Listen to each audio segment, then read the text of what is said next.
all are doing really well. So students, today we are going to start chapter name harm no living things. Okay, so ये तो आप सबको पता है कि हमें किसी भी जीवित चीज़ को नुकसान नहीं पहुंचाना चाहिए, चाहे वो कीड़े मकोड़े हों, पशु पक्षी हों, जानवर हों या फिर पौधे ही क्यों ना हों, क्योंकि पौधों में भी जान होती है ना। आपने पढ़ा होगा कि जो भी लिविंग थिंग होती है वो ग्रो करती है ना, ब्रीथ करती है। तो प्लांट भी ये सारी चीज़ें करते हैं क्योंकि उनमें फ्रूट्स आते हैं और वो छोटा प्लांट जो है वो बाद में बड़ा भी हो जाता है, ब्रीथ करता है, वो हमारी कार्बन डाइऑक्साइड हमारे जो एनवायरनमेंट्स है वो सारी ब्रीथ इन करता है ताकि वो अपना फूड प्रोसेस कर सके। तो वो भी एक तरह का लिविंग थिंग ही है।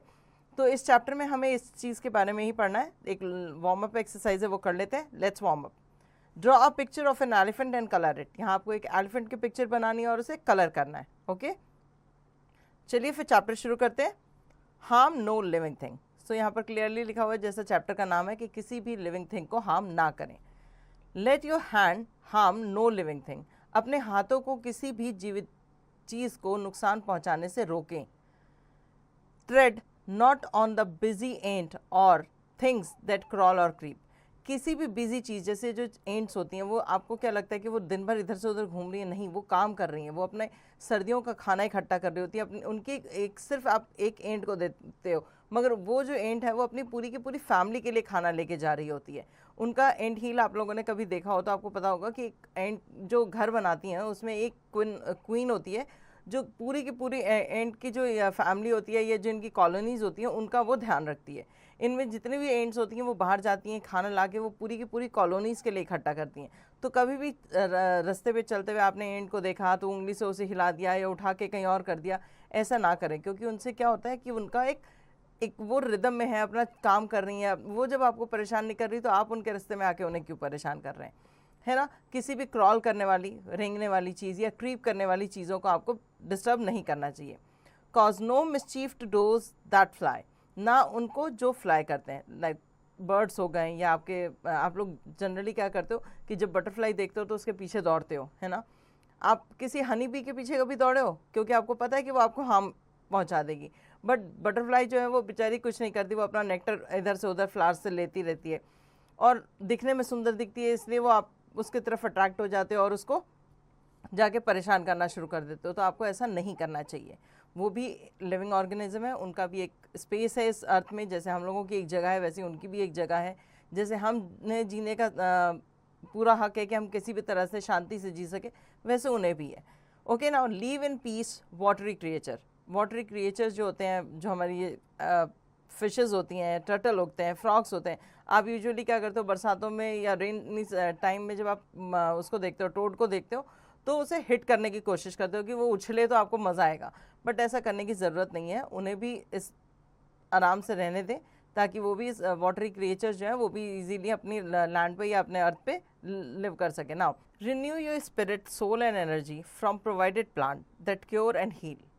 फॉरबिडेड your mind from searching greed, for only more is enough. Okay, so यहाँ पर आपको चैप्टर में यही बताया गया है कि किसी भी लिविंग थिंग को आपको परेशान नहीं करना है। उनके रेगुलर काम में आप कोई दखलंदाजी ना करें। चींटियों को देखकर उनके रास्ते को डाइवर्ट करना या उनको हटा देना वहाँ से, या उनके ऊपर से चल के चले जाना, ये सब चीज़ें करना गलत होती हैं, क्योंकि वो भी हमारी तरह लिविंग थिंग है। उन्हें भी दर्द होता है, उनका भी काम जो है वो, अगर आप चल रहे हो और कहीं गिर गए रास्ते में या आपको किसी ने टक्कर मार दिया, आप गिर गए, तो क्या होगा? आपके पूरे वीक या 2 वीक्स की स्टडीज़ रुक जाती हैं, आप अपने काम नहीं अपने आप कर पाते। वैसे उन चींटियों के साथ या उन मक्खियों के साथ या बटरफ्लाइज जो आप उड़ती हुई देखते हो और उन्हें पकड़ने की कोशिश करते हो, बाद में वो उड़ नहीं पाती हैं, उन सब के साथ भी इसी तरह से होता है ना। तो इस चैप्टर में यही सिखाया गया है कि आप अपने जैसे लिविंग थिंग्स को हार्म ना पहुँचाएँ। होपफुली चैप्टर आपको समझ आ गया होगा। आगे की एक्सरसाइज देख लेते हैं। Now word meaning. हार्म मतलब कॉज पेन, किसी को दर्द देना। ट्रेड मतलब मूव, मतलब चलना या इधर से उधर मूव करना। Now crawl, move forward on stomach. Crawl मतलब जो आपने बेबीज़ देखे होंगे ना बचपन में, जो बेबीज़ होते हैं वो क्या करते हैं, पेट के बल चलते हैं, है ना, पेट के बल या पैरों के बल चलते हैं, उन्हें कहते हैं क्रॉल करना। ठीक है, ऐसे इंसेक्ट्स से आपने देखे होंगे, जैसे आप स्नेक देख लो, वो क्रॉल कर रहा होता है ना। तो इस तरह से और भी ऐसे जानवर हैं जो क्रॉल करते हैं, तो इनको भी आपको हार्म नहीं पहुंचाना है। फॉरबिड मतलब deny. Now brain tester answer zone. A, take the correct option. Okay, तो टिक द करेक्ट ऑप्शन में ऑप्शन फर्स्ट क्वेश्चन में आपको बताऊंगी, रेस्ट ऑफ द पार्ट आप खुद से करेंगे। Number 1, trade not on the busy dash, move नहीं करना है आपको किस पे, बिजी किस पे, ये आपको चैप्टर में बताया गया था। ऑप्शन ए है एंट, बी है बटरफ्लाई और सी है कॉकरोच, तो इट्स एंट। ऑप्शन ए पे आप टिक करेंगे। Now rest of the part आप इस टिक द करेक्ट ऑप्शन के आपको खुद से करने हैं। Now fill in the blanks, B fill in the blanks with help of the word given below. Okay, feet, hand, forbid, spirit, ये 4 आपको वर्ड्स दिए गए हैं, इन्हीं 4 वर्ड्स को आपको इसमें फिल करना है। We should not let our dash harm any living thing. We should not let our hand, हमें अपने हाथों से किसी जानवर या पशु पक्षी को परेशान नहीं करना है। तो यहाँ फर्स्ट वाले में आप लिखेंगे hand, rest of the part आपको खुद से करना है। Now complete the stanzas. Okay, stanzas complete करने का मतलब ये होता है कि आप ये जो स्टैंजाज आपको दिए हुए हैं, ये आपको यहाँ ऊपर जो आपका पोम है वहीं से आपको उसे फिल करना है। जैसे आपको लिखा हुआ है हार्म नो, है ना, यहाँ पर लिखा हुआ है आपको हार्म नो, तो यहाँ पर आपने स्टार्टिंग का जो स्टैंजा है उसे लेना है, harm no living thing, let your hand harm no living thing, tread not on the busy ant or thing that crawl or creep. Okay, so ये सारी चीज़ें आपको इसमें फिल करनी है। Now right T for true and F for false. Number 1, we should not harm living things. It's a true statement क्योंकि हमारे chapter का नाम ही यही है, we should not harm any living thing or living things. Okay, so इस first का answer आपका true आएगा। रेस्ट ऑफ द पार्ट आप खुद रीड करेंगे और खुद इसके आंसर को फाइंड आउट करेंगे। Answer the following question. Number 1, why should we not tread an ant underfoot? We should not tread an ant underfoot because they are busy and they are living things. Okay, that's why we should not tread on them.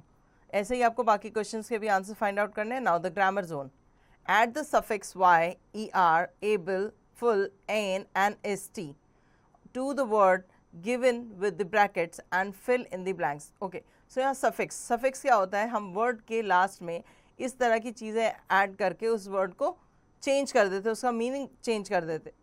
सो यहाँ पर आपको दिया गया है ये words और इनके पीछे आपको ये सफिक्स ऐड करके और इनके वर्ड मीनिंग को चेंज करना है। Now that was a wonder morning, it's a wonderful morning, है ना, हम लिखते हैं ना have a wonderful morning, have a wonderful day ahead. So यहाँ वंडर हमेशा ऐसे नहीं आता, वंडर के साथ फुल ऐड करके आता है जब हम किसी को किसी तरह की विशेष दे रहे हैं।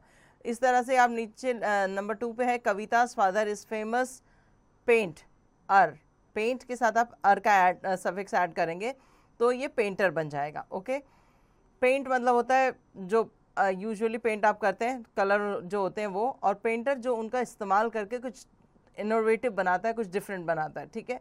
Now number 3, which is the dash planet to the sun, close planet नहीं, क्लोजेस्ट। ओके, तो हम कहते हैं क्लोजेस्ट, ST लगाएंगे इसमें हम, तो closest planet to the earth. Now number 4 पे है we can use mashed potato to thicken the soup, यहाँ THICK के बाद EN का इस्तेमाल करेंगे। ठीक है, इस तरह से यह चारों पार्ट्स मैंने आपको बता दिए। नाउ द नेक्स्ट है conversation zone, listening, look at the picture, your teacher will describe it, listen to her or him carefully. Okay, as you can see that there is a picture of a zoo in which there is a tiger, elephant, giraffe, monkey, zebra, panda and a snake. Okay, so have you ever visited a zoo before? इससे पहले आप कभी जू गए हैं या आपने कभी जू देखा है तो आप जानते होंगे कि अब जब जू में जाओ तो आपको ये सारे एनिमल्स वहाँ देखने को मिलते हैं, राइट। और इस जू के पिक्चर में आपको और क्या देखने को मिल रहा है कि यहाँ ट्रीज़ होती हैं, तो आप जब जू जाओगे तो आपको पता चलेगा कि एनिमल्स जो होते हैं वो यूजुअली फॉरेस्ट में रहते हैं, इसलिए इनके जो केजेस बनाए जाते हैं जिनमें इन्हें रखा जाता है वहाँ पर प्लांटेशन भी होती है, वहाँ ट्रीज़ होते हैं, ताकि उन्हें ऐसा ना लगे कि वो किसी अलग जगह पे है, उन्हें ऐसा ही फील हो कि जैसे वो फॉरेस्ट के अंदर है। इन्हें प्रॉपर टाइम पे खाना दिया जाता है और वेदर वगैरह से इन्हें अच्छा रखने के लिए मतलब सुटेबल इनको एक घर होम दिया जाता है जिसमें ये इजीली आराम से पूरे सारे तरह के सीज़न जो है ये आराम से उसके अंदर काट सकें, है ना। क्योंकि जंगलों में क्या होता है कि अगर इन्हें गर्मी लगती है तो ये ऐसी जगहों पे जाके बैठ जाते हैं जहाँ ठंडक हो, जहाँ पानी हो, जहाँ नमी हो, बट जू में ऐसा पॉसिबल नहीं है, तो इसलिए इनके पास जो केज होते हैं वहाँ पर ऐसा भी इंतज़ाम किया जाता है जहाँ पर पानी हो ताकि ये उसके अंदर बैठ के अपने आप को ठंडा रख सकें। सो ये है एक जू जो यहाँ पर मैंने आपको डिस्क्राइब कर दिया। Now speaking, now you have to describe the above picture in your own words. अब आपको ये पिक्चर अपने वर्ड्स में खुद डिस्क्राइब करनी है। वैसे इसमें कुछ खास है नहीं, बस जो चीज़ें आपको दिख रही है आपको वो एक्सप्लेन करना है, right. Okay, activity zone. Do you help your mother in any of the house chores? Think about the little thing you can do to help your mother. Okay, one idea is given to spark your thinking. आप अपनी mummy को घर के कामों में मदद करते हो, कुछ भी छोटा मोटा, जैसे कभी फ्रूट्स लेकर आ गए, कभी पील कर दिया, या कुछ प्लेट्स वगैरह रखी है तो उसे उठा के सिंक में रखना, या अपना स्कूल से आने के बाद से अपने लंच बॉक्स को बैग से निकाल के अपने सिंक में डालना, अपने क्लोथ्स को प्रॉपर जगह पे रखना, या अपने जो आप खेलने के बाद अपने टॉयज़ वगैरह को स्कैटर्ड कर देते हो पूरे घर में, उनको वापस सारा कलेक्ट करके अपने बॉक्सेस में रखना। इस तरह का कुछ भी काम जो भी आप अपने पेरेंट्स के साथ करते हो या अपनी मम्मी के लिए करते हो, घर में करते हो, वो आपको यहाँ लिखना है। जैसे यहाँ पर आपको एक एग्जाम्पल दिया है, फोल्डिंग द क्लोथ्स, कपड़ों को तह करके रखना। तो हम यूजुअली जो कपड़े होते हैं वो हम बच्चे जो होते हैं वो क्या करते हैं, आते हैं स्कूल से, सॉक्स कहीं, शूज़ कहीं, ड्रेसेस कहीं अपनी, है ना, बैग कहीं फेंक दिया। तो इस तरह से आपको बताना है कि आप अपने घर में हेल्प क्या करते हो अपने पेरेंट्स की। I can help my mother in, so आपको बताना है यहाँ पर कि आप क्या क्या चीज़ें यहाँ पर करते हो। ठीक है, यहाँ पर 5 ऐसी चीज़ें लिखनी है आपको जो आप अपनी मम्मी की हेल्प करने के लिए करते हो। Now, play zone. Look at the picture in which body part of animal or bird are given. Identify them and name the animal of birds. Okay, so यहाँ पर आपको पहले तो ये पिक्चर देखनी है, इसमें क्या क्या चीज़ें दिखाई गई हैं ये चीज़ लिखनी है, और ये किस एनिमल या किस बर्ड से रिलेट करती है, उस बर्ड का, एनिमल का नाम भी लिखना है। जैसे फर्स्ट में है पैरट, ठीक है, आपको देखकर पता चल रहा है पैरट, बट यहाँ पर क्या दिखाया है, पैरट की बीक दिखाई गई है ना, बीक मतलब उसकी चोंच दिखाई गई है, तो यहाँ पर आप लिखे होगे बीक, और ये किसकी है, पैरट की। सो यहाँ नंबर 2 जो है पिक्चर, उसमें आपको एलिफेंट दिखाया गया है। एलिफेंट जो होता है या वो ग्रे कलर का होता है, उसके पास सूंड होती है, उसके पास दांत होते हैं, इसको कहा जाता है टस्क और ट्रंक। ट्रंक होती है उसकी सूंड और टस्क होते हैं उसके दांत। ठीक है, तो यहाँ पर आप एलिफेंट मेंशन करके ट्रंक और टस्क लिखेंगे। नाउ नंबर 3 पे आप पिक्चर देख सकते हो, ये एक डॉग की पिक्चर है जिसके आपको टेल दिखाई दे रही है ना, उसकी पूंछ आपको दिखाई दे रही है, तो यहाँ पर आप ये मेंशन करोगे। नंबर 4 पे आप देख सकते हैं यहाँ पर पिकॉक है जिसके फेदर आपको दिखाई दे रहे हैं, तो फेदर और किसके हैं ये फेदर, पिकॉक के। नंबर 5 पे आप पिक्चर देख सकते हो कि एक लायन है, और लायन के क्या आपको शो कर रहे हैं यहाँ पर पिक्चर में, टीथ, है ना। सो उसके जो टीथ हैं, लॉन्ग टीथ, वो यहाँ पर शो करना है, तो आप यहाँ पर वो मेंशन करेंगे।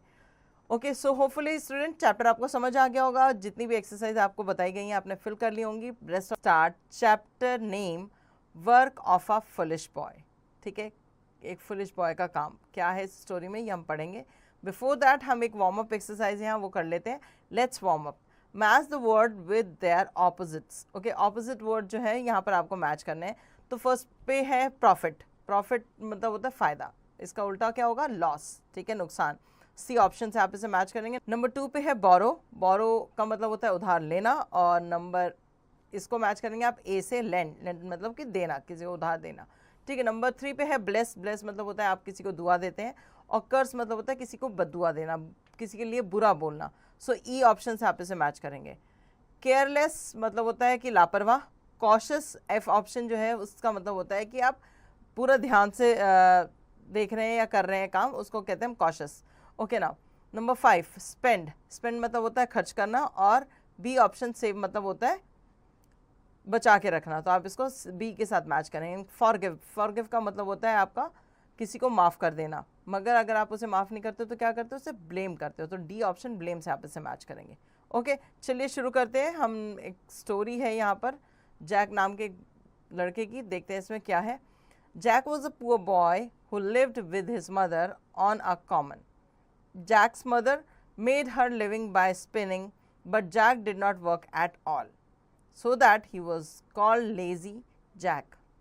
One day his mother told him that if he did not begin to work for his porridge, she would turn him out of his house and he would have to make his living as best as he could. Okay. सो यहाँ पर कहानी है एक Jack नाम के बेचारे बच्चे की। बेचारा पुअर बॉय मतलब गरीब बच्चा नहीं, बेचारा बच्चा। ठीक है, जो अपनी मम्मी के साथ रहता था, जैसे हम सब रहते हैं। जैक की मदर क्या थी, स्पिनिंग करती थी, ठीक है। स्पिनिंग का मतलब होता है कि बुनाई वगैरह का काम करती थी, ताकि वो अर्निंग कर सके और उससे अपना खाना चला सके। बट जैक जो था वो कोई काम नहीं करता था। सो उसको सब लोग क्या कहते थे, लेज़ी जैक। सो एक दिन उसकी मम्मी ने जैक को बोला कि अगर तुम अपने खाने का भी पैसा इकट्ठा नहीं करोगे तो मैं तुम्हें इस घर से बाहर निकाल दूंगी, और फिर तुम्हें अपनी मतलब पूरे दिन का जो खर्चा है उसका सारा जिम्मेदारी तुम्हें खुद उठानी पड़ेगी। सो दिस रोज जैक, अब इस चीज़ ने रोज को जगा दिया। He went out and hired himself for the next day to a neighbouring farmer for a penny. उसने क्या किया, अपने आप को हायर कराया, मतलब एक फार्मर के पास गया, उसको बोला कि आप मुझे एक पेनी देना, मैं आपके वो जो भी आप काम करोगे मैं करूँगा आपके लिए। तो उसने अपने आप को एक नेबरिंग फार्मर जो था उसको एक पेनी पे हायर करा लिया कि मैं आपका सारा काम करूँगा एक दिन के लिए। But as he was coming home, never having had any money before, he lost it in passing over a brook. Okay, but जब वो वापस आने लगा तो क्या हुआ कि उसके पास कोई भी पैसा नहीं था, क्योंकि वो पैसा उसने खो दिया था जब वो इधर पास कर रहा था एक ब्रुक को। Okay now, how good you are, said his mother, you should have put it in your pocket. तो जो उसकी मदर है उसने उससे बोला कि कितने अच्छे हो तुमने उससे घुमा दिया पैसा, मतलब जो था उसको तुम अगर अपनी पॉकेट में रख के लेकर आते तो सेफली घर आ जाता, है ना। I will do so next another time, replied Jack. Jack ने क्या रिप्लाई किया कि मैं अगली बार जब मुझे पैसा मिलेगा तो मैं उसे जेब में रख के, पॉकेट में रख के लेकर आऊँगा। Well, the next day Jack went out again and hired himself to a cow keeper who rewarded a jar of milk for his day's work. Okay, now, so Jack put the jar into the large pocket of his coat, spilling it all before he got home. और घर तक पहुंचते पहुंचते उसने सारा दूध जो था वो रास्ते में गिरा दिया। Dear me, said his mother, you should have to carry it on. You should have to carry it on your head. She continued. I will do so another time, said Jack. सो उसकी मम्मी ने बोला, अरे बेटा कोई बात नहीं, तुम्हें उसे अपने सर पे रख के लेकर आना चाहिए था। तो जैक ने बोला, अच्छा ठीक है मम्मी, मैं अगली बार ट्राई करूँ, अगली बार सर पे जैसा तुमने कहा है वैसा करके लेकर आऊँगा। So the next day Jack hired himself again to a farmer who agreed to give him cream cheese for his service. In the evening, Jack took the cheese and went home with it on his head. By the time he got home, the cheese was all spoilt, a part of its lost and part matted with his hair. Okay. So अगले दिन उसने वापस गया और farmer के पास वापस से काम किया। फार्मर ने उसे इस बार पैसे देने के बजाय क्या किया कि कुछ सामान दे दिया, जैसे क्रीम चीज़ दे दी। अब उसकी मम्मी ने उसे बोला था कि उसे सर पे रख के लेकर आना, तो उसने क्या किया, उस चीज़ को जो है सर पे रख के लेकर गया। अब रास्ते में जाते जाते कभी चीज़ मेल्ट हुई और थोड़ी सी ज़मीन पे गिर गई, जो कुछ बची वो उसके सारे बालों में लगी रह गई। तो फिर वापस जाते जाते उसके घर जब वो पहुंचा तो उसके पास कुछ नहीं बचा। Oh no, you had to carry it very carefully in your hand, said his mother. उसकी मम्मी ने बोला कि तुम्हें ये चीज़ अपने हाथ में कैरी करके लानी चाहिए थी। I will do so another time, replied Jack. Jack ने रिप्लाई किया कि ठीक है मम्मी, मैं अगली बार यही करूँगा। Now the next day lazy Jack again went out and got a work with a baker who would give him nothing for his work except a large tom cat. Jack took the cat and began carrying it very carefully in his hand. But in a short time the cat scratched him so much that he was compelled to let it go. Okay. So क्या हुआ, next day जब Jack lazy Jack वापस काम पर गया और इस बार वो एक बेकर के यहाँ काम पर गया। बेकर ने उसको कुछ नहीं दिया, एक टॉम कैट दे दी उसे, और जैसा उसकी मम्मी ने कहा था उसने हाथ में लिया उस कैट को और आराम से उसे लेकर आने लगा। बट केयरफुली रास्ते भर उसे लेकर आया और वो जो कैट थी थोड़े टाइम में उसने उसको जैक को इतने स्क्रैचेस दिए कि अंत में उसे जो कैट थी उसको छोड़ना पड़ा। When he got home, his mother said to him, "You silly fellow, you should have tied it with a string and drag it along after you." So उसकी मम्मी ने बोला कि तुम बेवकूफ़ हो, तुम्हें ये नहीं समझ में आया कि तुम्हें उसको रस्सी से बांध कर और उसके साथ उसके बाद अपने साथ उसे लेकर आना चाहिए था। I will do so another time. So Jack ने बोला ठीक है मैं अगली बार ऐसा ही करूँगा, said Jack. So the following day Jack hired himself to a green grocer who rewarded him with a big fat pumpkin. Jack took the pumpkin, tied it with a string, and trailed it long after him in the dirt. By the time he got home, the pumpkin had almost disappeared. His mother was this time quite out of his patience and lost her temper. Okay, so अब उन्होंने cat के लिए ऐसा बोला था कि cat होती या जो एनिमल होता है उसको तुम्हें स्ट्रिंग से बांध के लेकर आना चाहिए था, बट जैक को ये चीज़ें समझ में नहीं आती थी। तो अगली बार जब जैक गया काम पे तो उसने अपने आप को एक सब्जी वाले के यहाँ काम पे रखवाया था। तो वो वहाँ पर काम पर गया, तो उसने काम किया, तो जो ग्रीन क्रॉसर था उसने उसके काम को देखकर उसे बहुत बड़ा सा एक पंपकिन दे दिया। अब उसने क्या किया, पंपकिन को रस्सी से बांधा और खींचते हुए अपने घर तक ले आया। अब रास्ते में जब पंपकिन को खींचोगे तो क्या होगा, रोड पे जितनी भी चीज़ होती है उससे वो टकराता गया, फटता गया, टूटता गया और पूरा घर तक आते आते तक पंपकिन वहाँ से डिसअपियर हो गया। अब उसकी मम्मी जो थी ये चीज़ देखकर बहुत गुस्से में आ गई कि रोज़ कुछ ना कुछ मिलता है और रोज़ ये रास्ते में कहीं ना कहीं गिरा कर चला आता है, कुछ घर तक आता नहीं है। तो अभी उसकी मम्मी जो थी वो बहुत गुस्सा हो चुकी थी। You senseless boy, he said to her son, you should have carried it on your shoulder. तो उसकी मम्मी ने उसे क्या बोला कि तुम बिल्कुल ही बेवकूफ़ लड़के हो, तुम्हें उसे अपने शोल्डर पे रख कर लाना चाहिए था। I will do so another time, replied Jack. Jack ने बोला अच्छा ठीक है, मैं अगली बार ऐसा ही करूँगा। Well, on Monday, Jack went once more and hired himself to a cattle keeper who gave him a donkey for his work. Jack hoisted the donkey on his shoulder and began walking home. अब क्या हुआ कि अगले दिन वो एक Jack जो था वो एक कैटल कीपर के पास गया। कैटल कीपर मतलब जो जानवरों को पालते हैं, ठीक है, ऐसे जिनके पास बहुत तरह के कैटल्स होते हैं, चराने वाले जो जानवर होते हैं उनको कैटल कहा जाता है। तो उनको उन्होंने पाला था। तो ये वहाँ गया, वहाँ पर उसने पूरे दिन उन कैटल्स की प्रॉपर तरीके से देखभाल की और जो कैटल ओनर था उसने बहुत खुश होकर इसको एक डंकी दे दिया। अब इसकी मम्मी ने इसको बोला था कि जो पम्पकिन था उसको कंधे पे रख के लाना चाहिए था, तो इसको लगा कि डंकी को भी कंधे पे रख के लाना चाहिए। तो उसने क्या किया, डंकी को अपने कंधे पे डाला और घर की तरफ चल दिया। Now it so happened that he passed a house where a rich man lived with his only daughter, Jill, who had never spoken in her life. The doctor had said that she would never speak or hear till someone made her laugh. So the father had said that any man who made her laugh would get her hand in marriage. तो जो भी इसे हंसाएगा उसको मैं उससे मैं इसकी शादी करा दूंगा। Now this young lady happened to be looking out of the window. Okay और बाई चांस क्या हुआ कि जब ये जैक जो था वो गधे को अपने कंधे पे रख के ले जा रहा था, तो जिल जो लड़की थी वो अपनी खिड़की से बाहर देख रही थी। Jack was passing with the donkey on his shoulder. The scene was so comical that she burst out laughing and immediately began to speak and hear.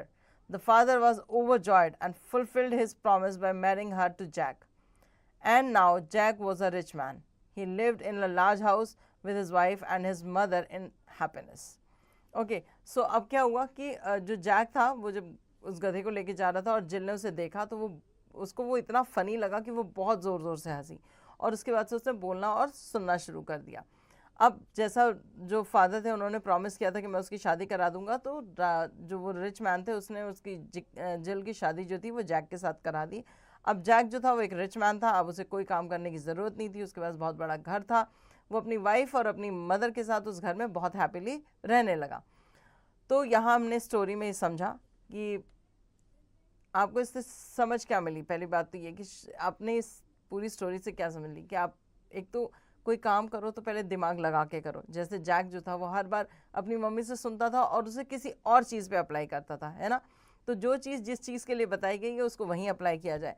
और कभी कभी ऐसा भी हो सकता है कि आपकी कोई फ़नी एक्ट आपको जो है वो इस तरह से जैसे जैक के साथ हुआ कि उसको अचानक से उसका एक फ़नी एक्ट जो था या उसका जो ये सिलीनेस जो थी, उसकी बेवकूफ़ियत जो थी, उससे उसको क्या हुआ, उसको उससे फ़ायदा हो गया, है ना। बट ज़रूरी नहीं है कि हर बार ऐसा हो। तो ये थी ये स्टोरी जिसमें आपको ये पता चला कि कैसे एक फुलिश बॉय जो था वो हर दिन उसकी मम्मी उसे डांटती थी, उसे काम करने को कहती थी, वो करता भी था बट उसे यही नहीं पता था कि किस चीज़ को कैसे कैरी करना है। ओके, सो चलिए चैप्टर यहाँ कंप्लीट हो गया। आगे वर्ड मीनिंग कर लेते हैं। स्पिनिंग मतलब मेकिंग क्लॉथ, कपड़े बिनने का काम। पॉरेज मतलब डिश ऑफ वीट, ठीक है, दलिया आप कह सकते हो अगर आपको समझ में आए तो। हायर्ड एम्प्लॉयड मतलब किसी के यहाँ जाके काम करना। स्पिलिंग लीकिंग मतलब टपकना या चू जाना सारा सामान। मैटेड नॉटी लिखा हुआ है यहाँ पर। Now the tom cat male cat को हम कहते हैं tom cat. Compelled force to do जबरदस्ती कराना। Dragged pulled on the ground, drag मतलब रस्ते भर खींचते हुए, मतलब ऐसे कोई चीज़ हम होता है ना कि ज़मीन पे गया और रगड़ते हुए उसे खींचते हुए लेके चले आ रहे हैं, उसे कहते हैं ड्रैग। एंड होइस्टेड मतलब लिफ्टेड, अपने कंधों पे जो रख कर लेकर आया था। Now the brain tester. Answer zone A, take the correct option. 1, the farmer gave Jack a penny, a bundle of hay or a hen। Okay, तो फार्मर ने जैक को क्या दिया था? अ penny, a bundle of hay और hen अ पेनी, ठीक है। जब फार्मर के पास वो पहली बार काम करने गया था तो फार्मर ने उसे एक पेनी दी थी जो रास्ते में उसके कहीं गिर गई थी या खो गई थी, ठीक है। तो यहाँ ऑप्शन ए पे आप टिक करेंगे। ऐसे ही रेस्ट ऑफ द पार्ट को आपको रीड करना है और इसके आंसर्स को फाइंड आउट करना है। Now B question, fill in the blanks with help of the word given below. Patience, cheese, lazy, scratched, compelled, brook. Okay, number 1 पे है Jack was very lazy so he was called lazy Jack. So Jack जो था बहुत lazy था इसलिए लोग उसे क्या बुलाते थे? Lazy Jack. ओके, तो इस पर लेजी फिल करेंगे आप। रेस्ट ऑफ द पार्ट आपको खुद रीड करना है और खुद से फिल करना है। See, write T for true and F for false. Number 1, Jack was very active boy. Note this statement is false, so we put F in the box. Okay. Rest of the part आपको खुद से read करने हैं और खुद answer find out करना है इसका। D, match the following. Okay, number 1 पे है रोज, इसका मतलब होता है D option, bring out of inactivity. Number 2 पे है काउ कीपर, इसको हम हर्डर्स भी कहते हैं, नंबर सी ऑप्शन। नंबर 3 पे है ग्रीन ग्रॉसर, ग्रीन ग्रॉसर का मतलब होता है रिटेलर ऑफ फ्रेश वेजिटेबल और फ्रूट्स, ई ऑप्शन इसके साथ मैच करेंगे। नंबर 4 पे है कंपेल्ड, कंपेल्ड का मतलब हमने वर्ड मीनिंग में पढ़ा था फोर्स टू डू, राइट, तो इसको आप बी ऑप्शन फोर्स से मैच करेंगे। एंड नंबर 5 पे है टॉम कैट, ये हमने चैप्टर में पढ़ा था कि उसको एक टॉम कैट मिला था। टॉम कैट होता है एक मेल कैट, ओके, जिसको आप ऑप्शन ए से मैच करेंगे। Now answer the following question, अब आपको आंसर करने इन फॉलोइंग क्वेश्चन के। नंबर 1 पे है what was the boy's name, so boy का नेम क्या था?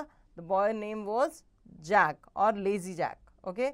What did the cowkeeper give Jack for his day's work? So cowkeeper ने क्या दिया उसे? Jug of milk, right? इस तरह से आप रेस्ट ऑफ द क्वेश्चंस को भी रीड करेंगे और इनके आंसर्स को फाइंड आउट करेंगे, okay. Now the grammar zone, read the following passage carefully and answer the question that follow, okay. Sharma the magician was returning home when all of a sudden it began to rain. It rained heavily. Sharma looked around for shelter and saw a pretty little fir tree. He ran toward it as he could. Soon the rain stopped. Sharma was happy that he did not wet. Thank you, you have been kind to me. I would like to reward you. Ask for 4 wishes and I will grant them, said the magician. सो ये एक unseen passage, आपने कभी होता है ना कि ऐसे ही random एक पैसेज दिया हुआ है, उसको आपको रीड करना है, खुद से समझना और उसके बाद उसके जो पूछे गए क्वेश्चन हैं उनके आंसर्स को आपको यहाँ फिल करना है। तो यहाँ इसी तरह से ये पैसेज दिया हुआ है जिसमें लिखा है कि एक मजिशियन था शर्मा, वो एक दिन अपने घर आ रहे थे वापस और अचानक से बारिश शुरू हो गई, बहुत ज़ोर से बारिश शुरू हो गई। उन्होंने शेल्टर के लिए आसपास देखा तो उन्हें एक फर ट्री दिखाई दिया, प्रिटी लिटिल फर ट्री दिखाई दिया। वो उसके नीचे गए और उसमें अपने आप को उन्होंने हाइड किया ताकि बारिश से थोड़ा बच सके। आप भी कभी ऐसी जगह पे हो जहाँ पर बहुत सडनली बारिश शुरू हो जाती है तो आप भी किसका शेल्टर ढूंढते हो कि कोई पेड़ हो तो उसके नीचे चले जाओ ताकि वहाँ पर पेड़ों की जो लीव्स होती है ना उन पर क्या होता है कि उनसे बारिश की ड्रॉपलेट जो है वो आप तक थोड़ा लेट पहुँचती है या थोड़ा कम पहुँचती हैं, है ना। सो वहाँ पर वो गए और वहाँ पर जाने के बाद क्या हुआ कि वो भीगे नहीं, उस फर ट्री के अंदर वो सेफ थे, वो भीगे नहीं। तो जल्दी बारिश बंद हो गई, शर्मा जी जो थे वो भीगे नहीं तो उन्होंने उस पेड़ को थैंक यू बोला और कहा कि तुम मेरे लिए बहुत काइंड थे, तो तुम कोई भी 4 विश मांगो और मैं तुम्हें रिवॉर्ड देना चाहता हूँ, तुम कोई भी 4 विश मांगो और मैं तुम्हारी वो विशेष पूरा करूँगा। तो ये तो था पैसेज। अब इसमें क्वेश्चन नंबर 1 है, वो पूछा गया है who was returning home? Sharma the magician, okay, Sharma the magician was returning home. तो पहली लाइन में पहले क्वेश्चन का आंसर आपको मिल गया। नंबर 2 है Sharma looked around for, Sharma आसपास किस चीज़ के लिए देख रहे थे? Number A food, number B fire, number C cloth और नंबर डी शेल्टर। सो बारिश हो रही थी इसलिए वो किस लिए देख रहे थे? शेल्टर के लिए। नंबर 3 पे who said to whom I would like to reward you. So Sharma the magician said to the fir tree. Okay, ये यहाँ पर क्वेश्चन था और यहाँ पर आपने लास्ट लाइन में देखा उन्होंने थैंक यू बोला उस पेड़ को और उसको बोला कि मैं तुम्हें रिवॉर्ड देना चाहता हूँ। ओके, नाउ फोर्थ क्वेश्चन है Sharma was dash that he did not get wet. Sharma was happy that he did not get wet. So Sharma जो थे वो खुश थे क्योंकि वो भीगे नहीं। एंड नंबर लास्ट है question number 5, write the opposite of punish from the passage. Passage में पनिश का ऑपोजिट ढूंढना है आपको।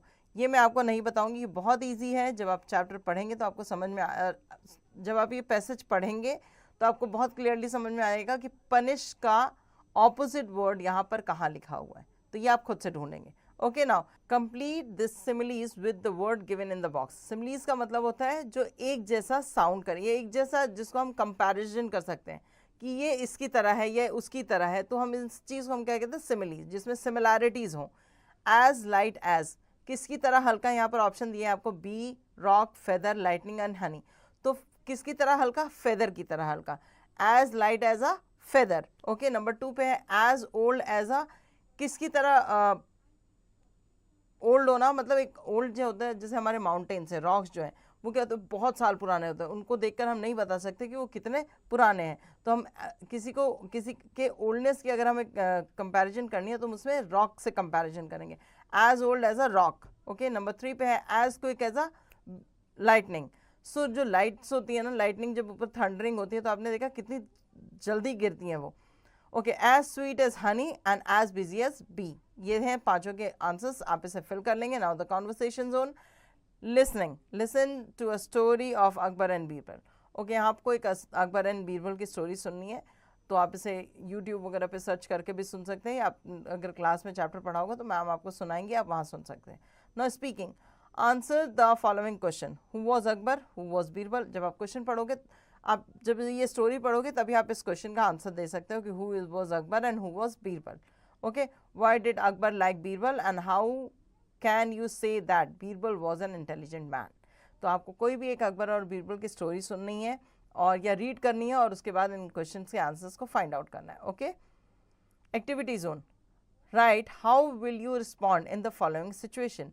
आप कैसे रिस्पॉन्ड करोगे इन सिचुएशंस में? Number 1, you know that your friend has stolen someone's pen. So अगर आपको पता चले कि आपके दोस्त ने किसी का पेन जो है वो चोरी कर लिया है तो आप उसे ऐसे टाइम पे आप क्या रिस्पॉन्स करोगे? आप उसे ये कहोगे कि बहुत अच्छी बात है, मेरे लिए भी चुरा के ले आओ? नहीं ना, आप उसे यही समझाओगे कि ये गलत चीज़ है, अगर तुम्हारे पास पेन नहीं है तो तुम बोरो कर सकते हो, बट स्टोल करना या चोरी करना जो है ये गलत चीज़ होती है। तो इस तरह से आपको इस चीज़ को अपने वर्ड्स में यहाँ पर एक्सप्लेन करना है। Okay, a stray dog has started chasing you. Stray dog मतलब जो सड़क पे घूमने वाले जो कुत्ते होते हैं या डॉग्स जो होते हैं जिनका कोई मालिक नहीं होता, उन्हें स्ट्रे डॉग्स कहा जाता है। और वो जो स्ट्रे डॉग्स है वो अचानक आपके पीछे पड़ गया या आपके पीछे दौड़ने लगा तो आप ऐसे कंडीशन में क्या करोगे? ये चीज़ें आपको खुद से सोचनी है और खुद से लिखना है। Now the play zone, find out the name of these parts of a tree in the word search. Okay, ये वर्ड सर्च है, ये आप खुद करेंगे, एक गेम जैसा ही है, एक प्ले जोन है तो ऑब्वियसली बात है कि गेम है। तो आपको ये roots, leaves, branches, trunk, bark and fruit, ये आपको इस पैसेज में, ये जो आपको ये मेज बना हुआ है इसमें से फाइंड आउट करके इसको मार्क करना है। Okay, so now the blind can read. Okay, so आप लोगों को पता है कि जो ब्लाइंड पर्सन होते हैं वो भी रीड कर सकते हैं, ठीक है, पढ़ सकते हैं और अपने काफ़ी सारे काम जो है वो करना सीख जाते हैं धीरे धीरे। सो यहाँ एक वार्म अप एक्सरसाइज है जिसे हम कर लेते हैं पहले। Let's warm up. Do you know a person who is blind write 5 things they cannot enjoy like you do. So अगर मान लो कोई पर्सन है जो ब्लाइंड है, वो ऐसी कौन सी 5 चीज़ें हैं जो वो इन्जॉय नहीं कर सकता एज अ ब्लाइंड पर्सन, ठीक है।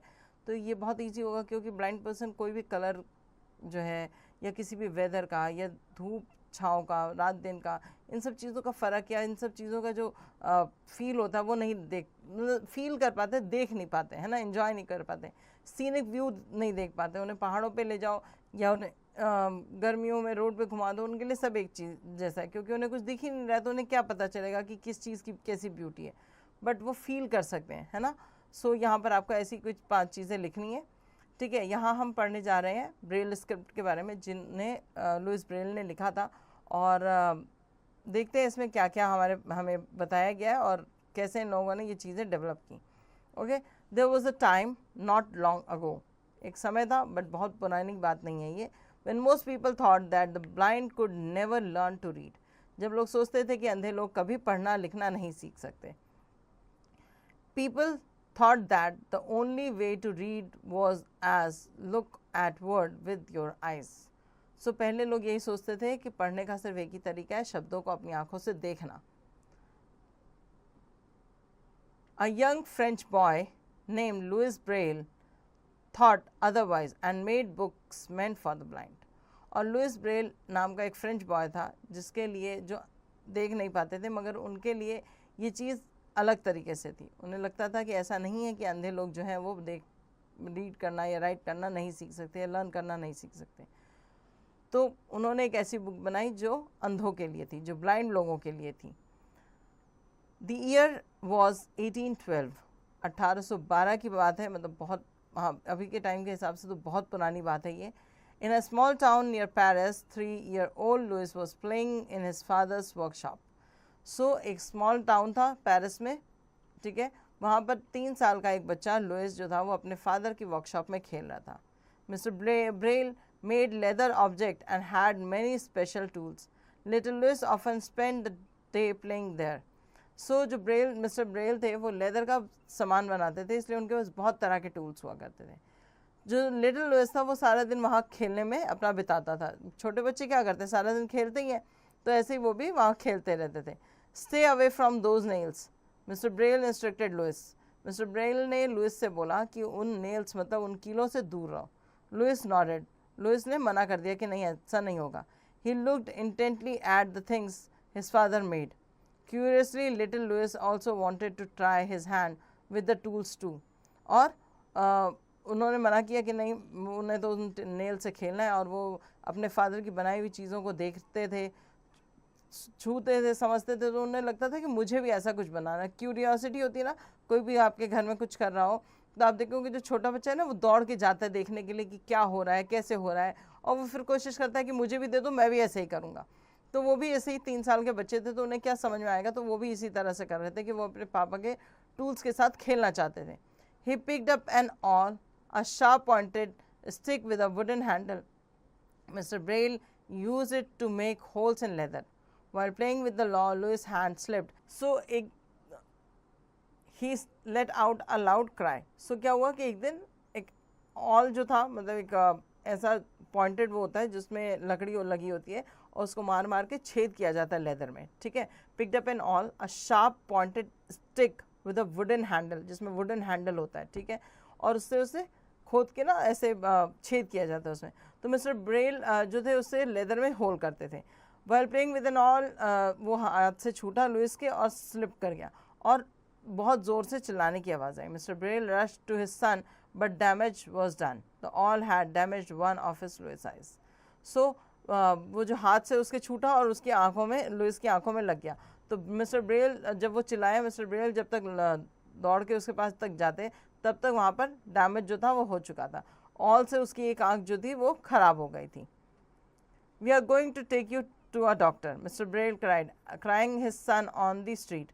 और उन्होंने अब रास्ते में जाते जाते अपने बच्चे को कहा, हम तुम्हें डॉक्टर के पास ले जाएंगे। However, within a few days he then got infected. The infection spread to the Louis' other eye and the boy lost his sight. और क्या हुआ कि ब्रेल जो थे वो चिल्ला रहे थे कि हम तुम्हें डॉक्टर के पास ले जाएंगे, मगर क्या हुआ कि कुछ ही दिनों में वो इन्फेक्शन जो था वो फैल गया और दूसरी आँख भी उनकी ख़राब हो गई, और इस तरह से उन्होंने अपनी दोनों आँखों की रोशनी गंवा दी। As he grew older, Louis learned to adapt. He went to school with all his friends and did well in his studies.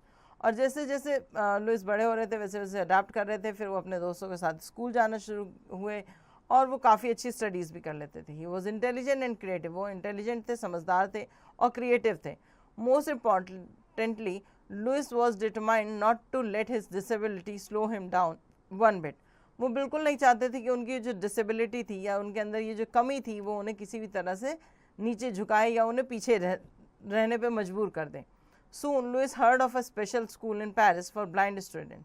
फिर उन्होंने एक स्कूल के बारे में सुना जो अंधों के लिए था, स्पेशली ब्लाइंड स्टूडेंट्स के लिए था, और लुइस ने उस स्कूल के बारे में सुना। He didn't think twice about going. Louis packed his bag and went off to study there. और उन्होंने बिल्कुल नहीं सोचा इस बारे में कि मैं वहाँ जाके कैसे रहूँगा, क्या करूँगा, क्या नहीं करूँगा, और लुइस वहाँ से अपना बैग पैक किया और वो निकल पड़े उस स्कूल में अपनी पढ़ाई को कंटिन्यू करने के लिए। At the school, Lewis felt that there was special book for the blind to read. तो जब वो स्कूल पहुँचे तो उन्होंने समझ में आया कि यहाँ पर स्पेशल बुक है जो ब्लाइंड पीपल के लिए है ताकि वो रीड कर सकते हैं। Valentine Haw, the founder of this school, had made book with a large letter that were raised up off the page. Since the letter were so big, the book were bulky. Also, they were expensive to make. The school had exactly 14 of them.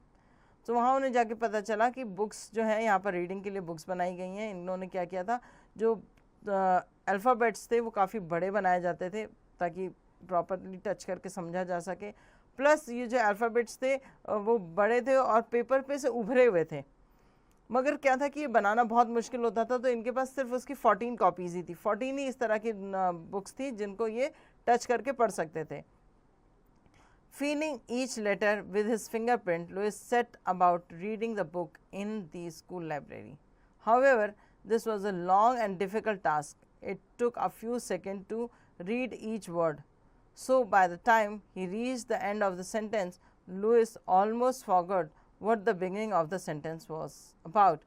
So, ये जो letters थे वो इतने बड़े थे कि इनको एक एक टच करके ये पता करना कि ये क्या लिखा हुआ है। जब तक वो पहले लेटर से एंड वाले लेटर तक पहुंचते थे वो भूल जाते थे कि उन्होंने क्या पढ़ा इस बीच में। ठीक है, इस बीच में क्या क्या लेटर्स उनके हाथ पे से होकर गुजरे। सो ये बहुत डिफ़िकल्ट था कि पूरी बुक्स को आप पढ़ पाएँ या पूरी चैप्टर को पढ़ पाए। तो उस रीडिंग के लिए जब लाइब्रेरी में जाते थे, उन बुक्स को उठाते थे तो वो देखते थे कि उन्हें रीड करना उनके लिए बहुत मुश्किल हो रहा है, क्योंकि इतने लंबे लंबे वर्ड्स हैं। अगर मान लो कोई सेंटेंस बड़ा है या कोई वर्ड बड़ा है तो उसका पहले अल्फ़ाबेट से लेकर लास्ट अल्फ़ाबेट तक क्या क्या बीच में अल्फ़ाबेट है वो मेमोराइज़ कर पाना थोड़ा मुश्किल हो जाता था और वो भूल जाते थे। There must be a better way, Lewis said to himself, and as he soon found out there was. Lewis thought long and hard about a way for the visually impaired to read. Others had created symbols that would be read by touch. However, this finger reading was slow and difficult, and the symbols were complex. Lewis wanted an alphabet code to make reading by touch quick and easy. Okay. सो उन्होंने बोला इससे कोई better way भी होगा। उन्होंने अपने आप से ये सोचा कि इससे भी कोई अच्छा तरीका ढूंढा जा सकता है जिससे कि रीड किया जा सके। और धीरे धीरे उनकी बहुत थॉट प्रोसेस और बहुत हार्ड जो ये था विजुअलाइजेशन की, मतलब वो चाहते थे कि किसी तरह जो ये ऐसे बच्चे हैं ब्लाइंड जो नहीं देख सकते, वो इतने बड़े बड़े अल्फ़ाबेट नहीं पढ़ सकते, तो कोई कोडिंग की जाए कि हर अल्फ़ाबेट को लिखने का एक तरीका हो, छोटा तरीका हो, जिसे लिख कर हम वर्ड या सेंटेंस को पूरा कर सकें। So created symbol that could be read by touch. और ऐसे ही उन्होंने क्या किया, फिंगर रीडिंग जो थी वो बहुत स्लो थी, डिफ़िकल्ट थी, सिंबल्स बहुत कॉम्प्लेक्स थे। So Louis wanted an alphabet code to read by touching and quick in easy. तो टच करके बहुत आसान हो, ईजी हो पढ़ना, ऐसे वो कोड्स बनाना चाहते थे। As fate would have it, Louis soon got the chance he was looking for. He heard about something called night writing designed by captain Charles Barbier. The French army used this method to read message in the dark.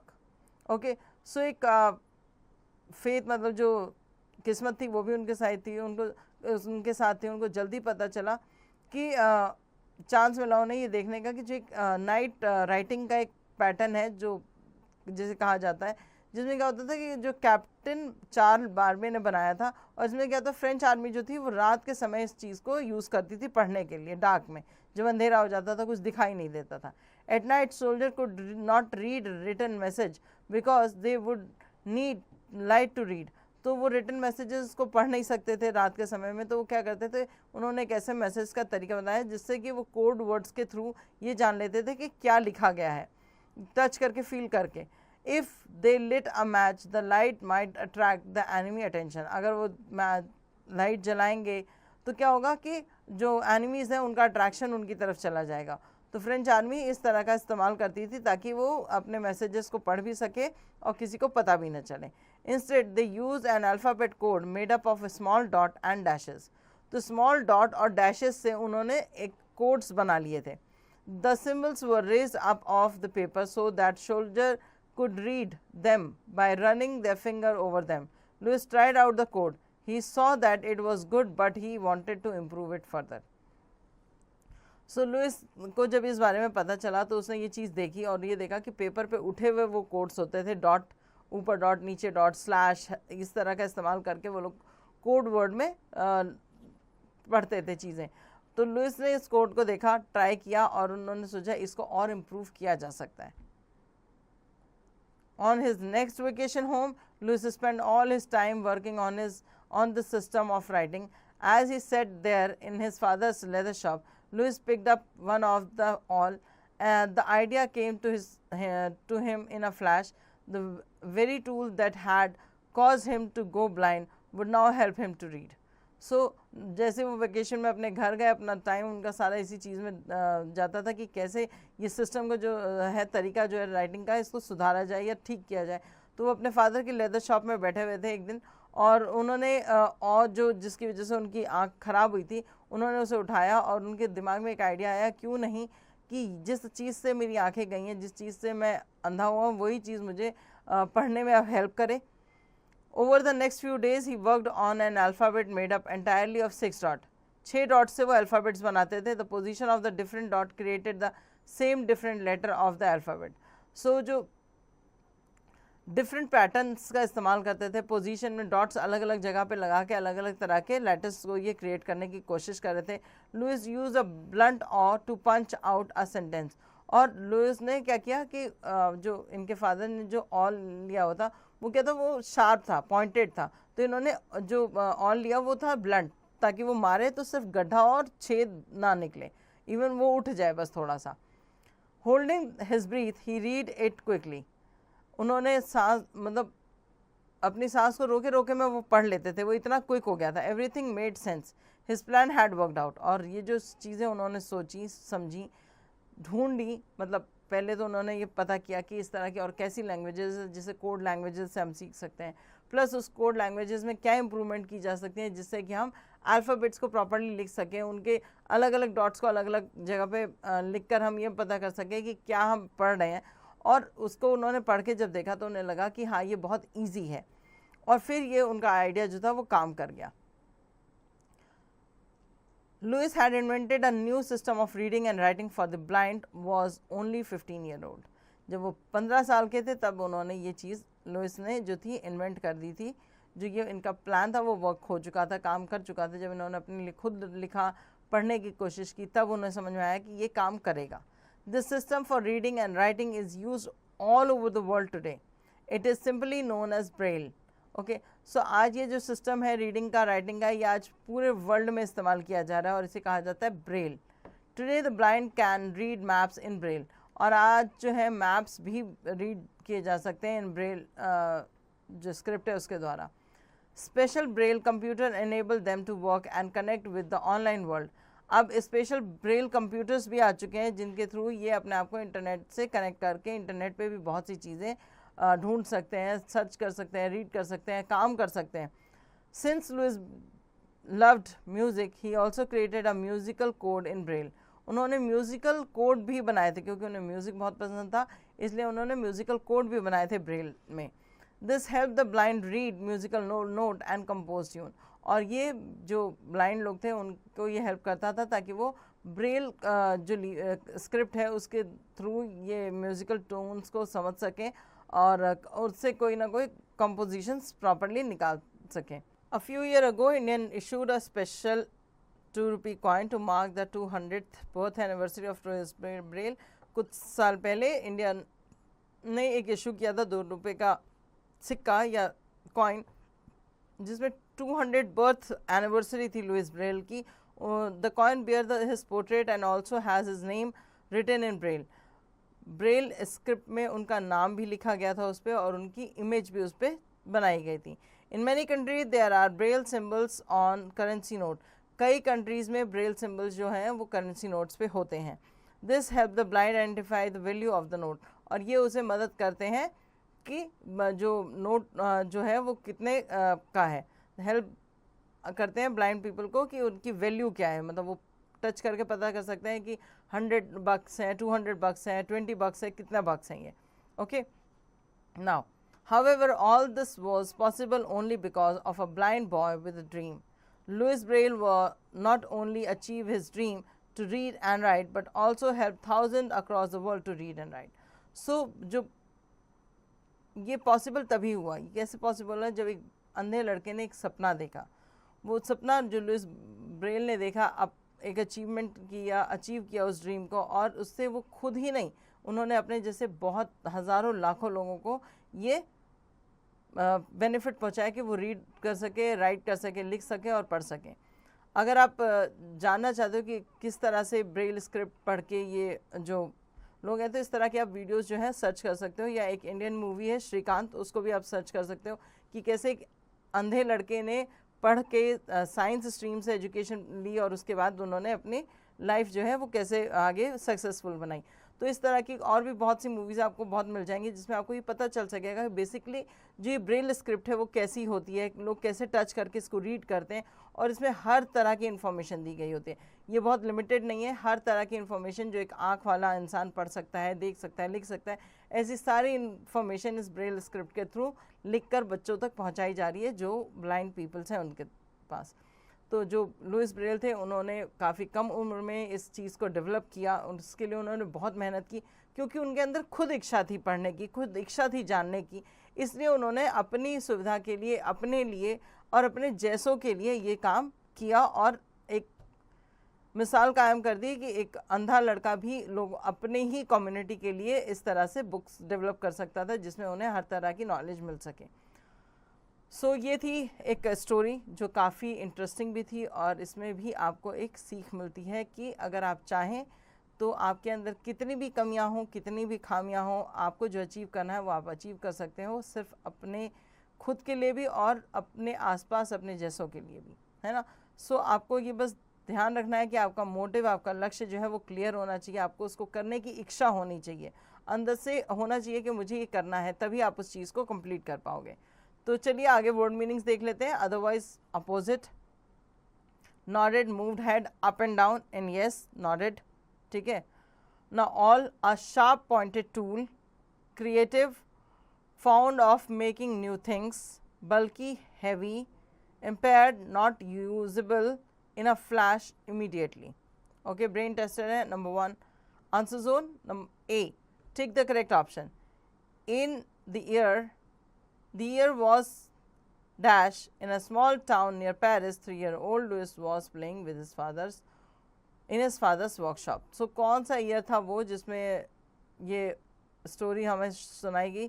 तो chapter में जब हमने पढ़ा था तो हमने देखा था कि ये ईयर था 1812, है ना, 1812. तो यहाँ जो ऑप्शंस दिए गए हैं उसमें आप 1812 पर मार्क करेंगे. Option A 1812, option B 1814 and option C 1818.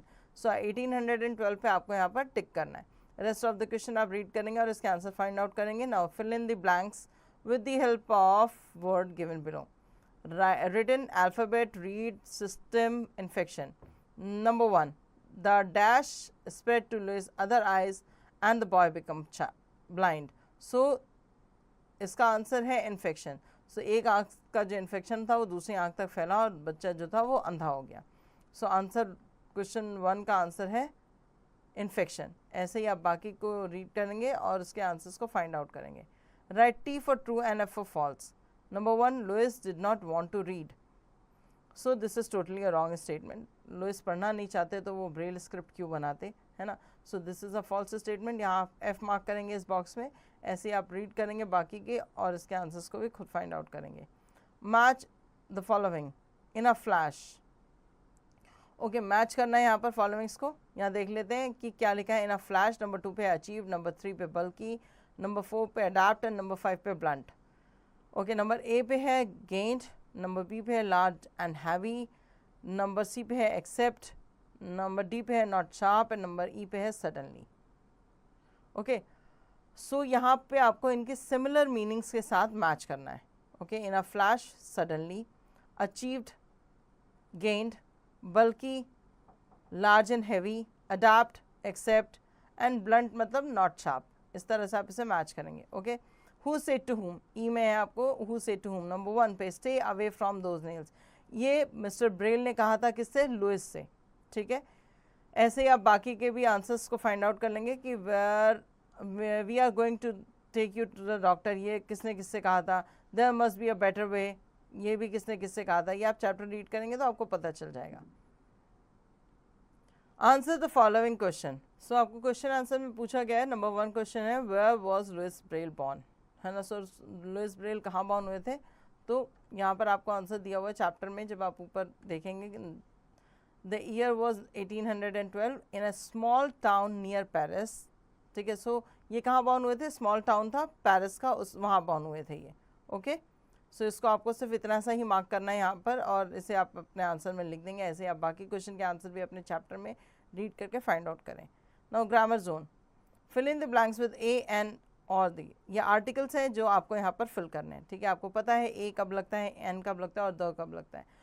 तो ए हम लगाते हैं हमारे जितने भी कॉन्सोनेंट्स होते हैं उनके साथ, एन लगाते हैं हमारे वॉवल्स, जो भी वर्ड हमारे वॉवल से शुरू हो रहा है उसके आगे हम लगाते हैं एन, और द हम लगाते हैं जब कोई स्पेसिफिक चीज़ें हो। सो नंबर 1 पे है एन एग। ठीक है, नंबर 2 पे एन इंटरेस्टिंग बुक, क्योंकि यहाँ इंटरेस्टिंग है, इन आई जो है वो भी एक वॉवल है। ऐसे ही आप बाकी भी यहाँ फाइंड आउट करेंगे और इसके आंसर्स को लिखेंगे। मैं आपको एक एग्जांपल और देती हूँ। नंबर 12 पे जो लिखा है द गंगा, यहाँ पर द गंगा आएगा क्योंकि गंगा एक होली सेक्रेड रिवर है, इसलिए। Okay, now underline the adjective in the following sentence, right what kind of adjective is each one is. A kind man helped me, तो काइंड मैन की बात हो रही है। कौन से मैन की बात हो रही है, काइंड मैन की। तो काइंड यहाँ पर आप मार्क करेंगे, और ये कौन सा एडजेक्टिव है इसको आपको यहाँ पर मेंशन करना होगा। Okay, now rearrange the jumble word to make meaningful sentence. एक मैं आपके लिए करके दूंगी, रेस्ट ऑफ द पार्ट आप खुद करेंगे। ये बहुत मज़ेदार होते हैं जम्बल वर्ड्स को अरेंज करके एक मीनिंगफुल सेंटेंस बनाना। 30 in my student there class are, there are 30 students in my class. ठीक है, there are 30 student in my class. So ये पहले का आंसर होगा जो मैंने आपको बताया है। रेस्ट जो है वो आप खुद इसको अरेंज करिए और इसका एक मीनिंगफुल सेंटेंस क्रिएट करिए। Adverb, adverb tell us how, when and where actions are taken place. ठीक है, सो एडवर्ब जो है ये हमें बताता है कि कब, कहाँ और कैसे जो है ये एक्शन हुआ था। Adverb of manner, adverb of time and adverb of place, इनसे आपको समझ में आ रहा है कि बहुत क्लियरली बताया कि एडवर्ब ऑफ मैनर का मतलब है tell us about the way in which an action take place. He shouted loudly, सीमास डांस ब्यूटिफुली। ठीक है, यहाँ पर 2 एग्जाम्पल दिए। ही शाउटेड लाउडली, वो चिल्लाया बहुत ज़ोर से, और सीमा ने डांस किया बहुत सुंदरता से। ठीक है, adverb of time, tell us when action take place. Time क्या बताता है कि कब एक्शन हुआ था। I will meet you tomorrow, मैं तुमसे कल मिलूंगा। We saw her there yesterday, और हमने उसे कल वहाँ देखा था। Okay, tell us where action take place. So adverb of place क्या बताता है हमें कि एक्शन कहाँ हुआ है। बेसिकली यहाँ 2 एग्जाम्पल दिए गए थे जिसमें लिखा हुआ है कि लड़कियाँ वहाँ जो है क्रिकेट खेलती हैं और आप यहाँ आइए, इस तरफ आइए, है ना। सो यहाँ पर अंडरलाइन करना है, क्वेश्चन देखिए अंडरलाइन द एडवर्ब, यहाँ पर अंडरलाइन करना है आपको एडवर्ब पे। नंबर 1 पे है I often go my aunt's house. So यहाँ जो ऑफन है ये आपको एडवर्ब ऑफ टाइम का बता रहा है। ठीक है, तो यहाँ पर आप इसको मार्क करेंगे और यहाँ पर एडवर्ब ऑफ टाइम लिखेंगे। नंबर 2 पे द चाइल्ड स्लीप्स साउंडली, से कैसा सो रहा है बच्चा, यहाँ पर साउंडली सो रहा है। मैनर्स बता रहे हैं यहाँ पर कि काम किस तरह से हो रहा है। ठीक है, सो इस तरह से आप बाकियों में भी अंडरलाइन करेंगे और यहाँ पर उसका ये भी लिखेंगे कि कब हुआ है वो, ताकि आपको ये मेमोराइज हो जाए कि ये कैसे होता है। Conversation zone, listening, Your teacher will make you close your eyes, then she will draw a picture of something and tell its feature. You have to guess the item. Okay, so आपके teacher आपको बोलेंगे आँख बंद करने को, वो कोई drawing करेंगी, उसके फीचर्स बताएंगे और फिर आपको इमेजिन करना है कि वो पिक्चर या गेस करना है कि वो आइटम क्या है. Okay, speaking. Look at the picture given below, name the thing and tell a few feature of them before the class. Okay, यहाँ पर आपको कुछ पिक्चर्स दी गई हैं, इन्हें आप देखिए और इनके फीचर्स के बारे में यहाँ पर क्लास को बताइए.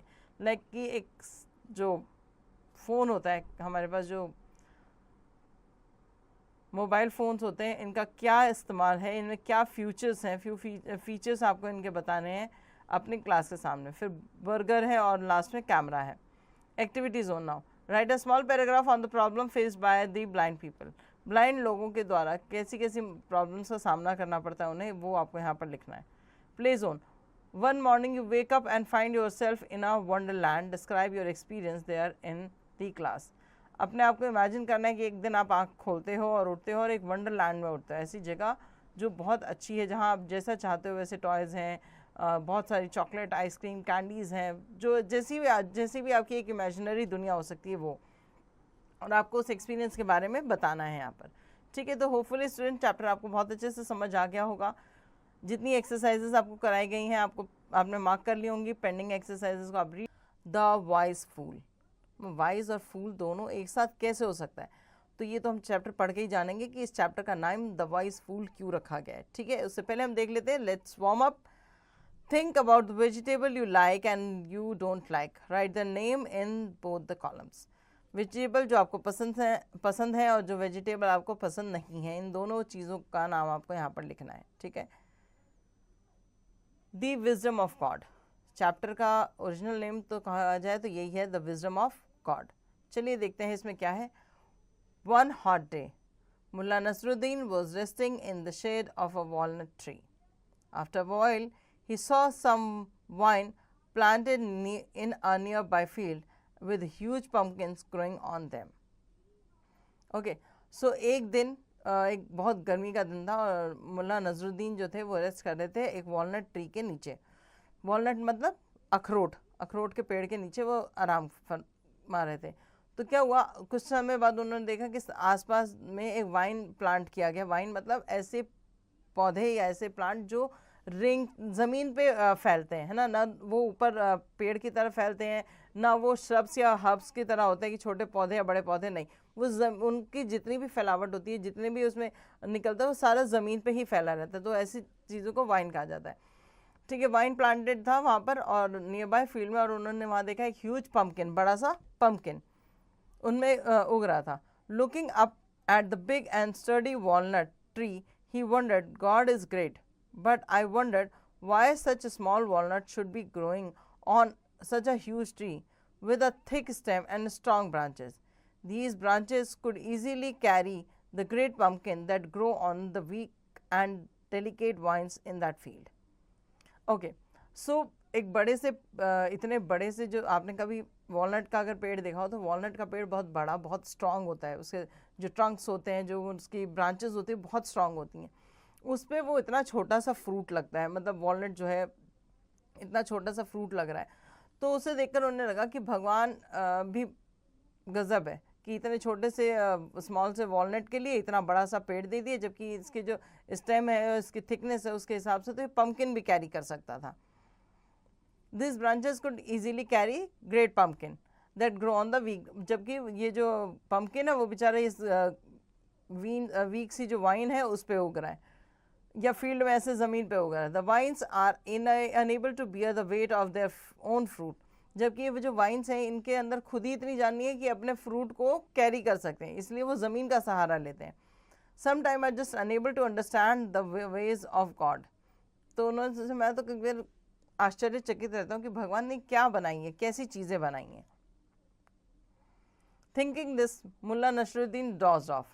और ये सोचते सोचते मुल्ला नसरुद्दीन जो थे वो सुस्ताने लगे, सो गए. Soon a walnut fell off the tree and stuck him on his bald head. Bald head मतलब जिसके यहाँ पर बाल नहीं होते, मतलब गंजे होते हैं, उनको कहते हैं bald headed. Okay, bald head. तो जो नसरुद्दीन जी थे वो वहाँ पर सो गए थे. सोने के बाद क्या हुआ, वॉलनट से एक जो वॉलनट जो था वो फेल हुआ, ट्री पे से एक वॉलनट जो था फेल होकर उनके बाल, मतलब जो एरिया उनका खाली था जहाँ पर बाल नहीं थे वहाँ पर गिरा. He got up at once, lifted up his hand and bowed to the heavens, saying, "Oh my God, forgive me for questioning your ways. You are indeed wise. What would have happened now if pumpkin grows on trees?" Okay, तो जैसे उनके sir पे वो आके गिरा, उनकी नींद खुल गई और वो उठे और उन्होंने देखा और अपने हाथ जोड़ते हुए ऊपर वाले से माफ़ी मांगी कि हे भगवान, मुझे माफ़ कर दो मेरी इस बेकार के क्वेश्चंस के लिए. तुम समझदार हो, क्योंकि अगर इस पेड़ पर इस वॉलनट की जगह एक पम्पकिन उगता और वो मेरे सर पे आके गिरता तो मेरा क्या हाल होता. Teaching, things are meant to be the way they are. So जो चीज़ जहाँ के लिए बनी है वो वहाँ अपने आप ही रहती है या पहुँच जाती है. We humans at time cannot understand how nature works. कई बार हमें ऐसा लगता है कि नेचर कैसे काम कर रहा है, क्या काम कर रहा है. हम चाहते हैं कि ऐसा हो जाए मगर नहीं होता. तो इट मीन्स कि वो इसलिए नहीं हो रहा क्योंकि भगवान ने कुछ और ही डिसाइड कर रखा है. Things are best left to nature and God. जब चीज़ें आपके अकॉर्डिंग ना हो तो उसे भगवान के ऊपर छोड़ देना चाहिए. ठीक है, तो जो भी जैसी चीज़ होगी वो आपके साथ हो जाएगी. जो होना होगा वही होगा. आपके चाहने या आपके सोचने से कुछ नहीं होने वाला है. इस चैप्टर की यही टीचिंग थी कि जो चीज़ जिस तरह से बनी है, जिस तरह से है, उसे वैसे ही छोड़ दें. ज़्यादा समझदारी दिखाने की या ज़्यादा सोचने की ज़रूरत नहीं है कि ये कैसे काम कर रही है, कैसे हो रहा है, कैसे नहीं. जो चीज़ जहाँ के लिए बनी है वो वहाँ पर बहुत अच्छे से काम कर रही है ना. और बाकी चीज़ें जो हमारे अंडर कंट्रोल नहीं है उसे हमें भगवान पे छोड़ देना चाहिए. ठीक है. The borrowed pot. अब यहाँ पर एक स्टोरी है, द बोरोड पॉट. मतलब बोरोड मतलब उधार लिया हुआ घड़ा. One day Mulla Nasruddin borrowed a pot from his friend. अच्छा, मुल्ला नजरुद्दीन ने अब क्या किया कि एक दिन अपने एक दोस्त से एक जो पॉट था वो बोरो किया. The next day return the same pot along with a smaller pot to the friend. अब उन्होंने अगले दिन वो पॉट दिया और उसके साथ एक छोटा पॉट और भी दे दिया. Surprise friend looked at the small pot and asked, why have you given me another pot. So उनका जो फ्रेंड था उसने सरप्राइज होकर उससे पूछा कि तुमने मुझे मेरा पॉट तो वापस किया मगर उसके साथ ये छोटा पॉट क्यों वापस किया. Your pot gave birth while I had it, said Nasruddin. Nasruddin ने बोला कि जब तुम्हारे पॉट जो था जब मेरे पास था तो इसने एक स्मॉल पॉट को जन्म दिया है. So I am giving you child too. तो मैं तुम्हें इसका बच्चा भी वापस कर रहा हूँ. जो ये पॉट था इसका जो बच्चा स्मॉल पॉट है वो भी तुम्हें वापस कर रहा हूँ. The friend was happy to receive the bonus quietly. Okay, so जो फ्रेंड था वो तो खुशी था कि अच्छा है, बड़े घड़े के साथ या बड़े पॉट के साथ एक छोटा पॉट और आ गया. The next week Mulla Nasruddin once again borrowed the original pot from his friend. After a week passed, friend asked Nasruddin to return it. So एक हफ्ते बाद नसरुद्दीन ने वापस जो था वो बोरो किया पॉट को और कहा कि ओरिजिनल वाला, बच्चा वाला नहीं चाहिए, जो बड़ा वाला है वही चाहिए. तो उसके फ्रेंड ने उसे दे दिया. अब एक वीक हफ्ता बीत भी गया. अब नसरुद्दीन ने उससे वापस ही ना करे, सॉरी.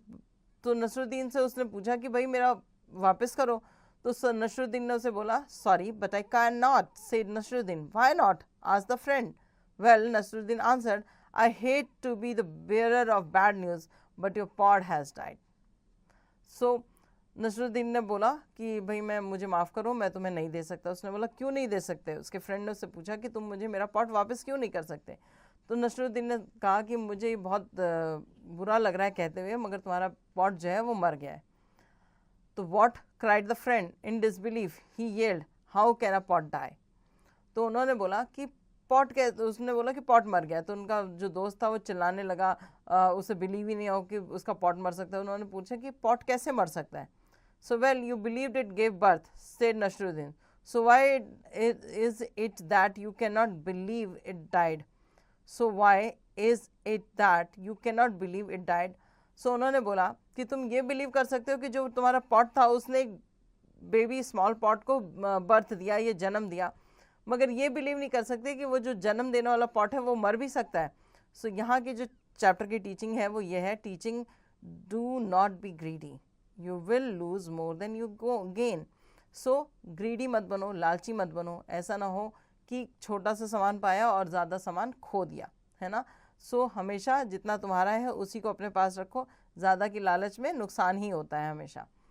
सो ये थी हमारी दूसरी स्टोरी की टीचिंग या हमारी मॉरल जो था, या हम कह सकते हैं हमारी सीख जो है इस चैप्टर में या हमारी स्टोरी से, वो ये थी। नाउ द रॉयल बैंक्वेट, अब हमारी थर्ड स्टोरी है और इसमें भी एक सीख मिलेगी हमको, ध्यान से सुनिएगा। A royal banquet was held by the Amir and everyone was invited. Mulla Nasruddin came for the feast too. So एक रॉयल बैंक्वेट जो था उसमें खाने का न्योता दिया गया, मतलब इनविटेशन दिया गया सबको। आमिर जो था उसने ये सारा इंतज़ाम किया था और मुल्ला नसरुद्दीन भी वहाँ पर गए थे खाना खाने। When the officials saw him in his ragged cloak, they made him sit in a place as far as away as possible from the great table where the most important people were being waited on hand and foot. Okay, so जब वो वहाँ पर गए तो उन्होंने देखा कि जो ऑफिशियल थे या जो गेट कीपर्स थे, जब उन्होंने देखा कि वो बहुत फटे पुराने कपड़े में आए हैं, तो उन्होंने उन्हें उठा के ऐसी जगह पे बैठा दिया जो मेन टेबल था उससे बहुत दूर बैठाया, ताकि लोग उन्हें ये ना देख सके कि कैसे गरीब इंसान आए हैं। वहाँ पर सब लोग जो अच्छे वेल ड्रेस्ड लोग थे वो वहाँ पर जाके बैठे थे। Mulla Nasruddin saw that it would be an hour at least before the waiters reached where he was sitting, so he got up and went home. He dressed himself in an attractive cloak and turban and returned to the feast. अब क्या हुआ कि मुल्ला नसरुद्दीन ने देखा कि जहाँ उन्हें बिठाया गया है वहाँ तक खाना आते आते 1 घंटा लग जाएगा। तो वो क्या किया, उन्होंने वहाँ से उठे, अपने घर गए, अच्छे कपड़े पहने, एक अच्छी सी पगड़ी बांधी और वापस आ गए खाना खाने के लिए। As soon as the heralds of the Amir saw his grand sight, they started to beat the drum of welcome and to blow the trumpet in manner befitting a visitor of high rank. So जैसे ही वो उनके जो officials थे उन्होंने देखा, तो उन्होंने देखा ये तो काफ़ी रिच आदमी लग रहा है, उनके कपड़े वगैरह बहुत अच्छे थे, तो उन्होंने क्या किया, ड्रम बजाना शुरू किया, ट्रम्पेट्स बजाना शुरू किए, क्योंकि वो उन्हें देखकर ऐसा लग रहा था कि वो काफ़ी अच्छे और रिच फैमिली से बिलोंग करते हैं। Now the Chamberlain himself came the magnificently dressed Mullah Nasruddin to the place close to the Amir. तो अब जो उनके जो और जैसे मैनेजर वगैरह होते हैं ना, वो उनके पास आए और उनको मुल्ला नसरुद्दीन को आमिर के पास ले गए, जहाँ वो खाना खा रहे थे वहाँ पास में ले गए।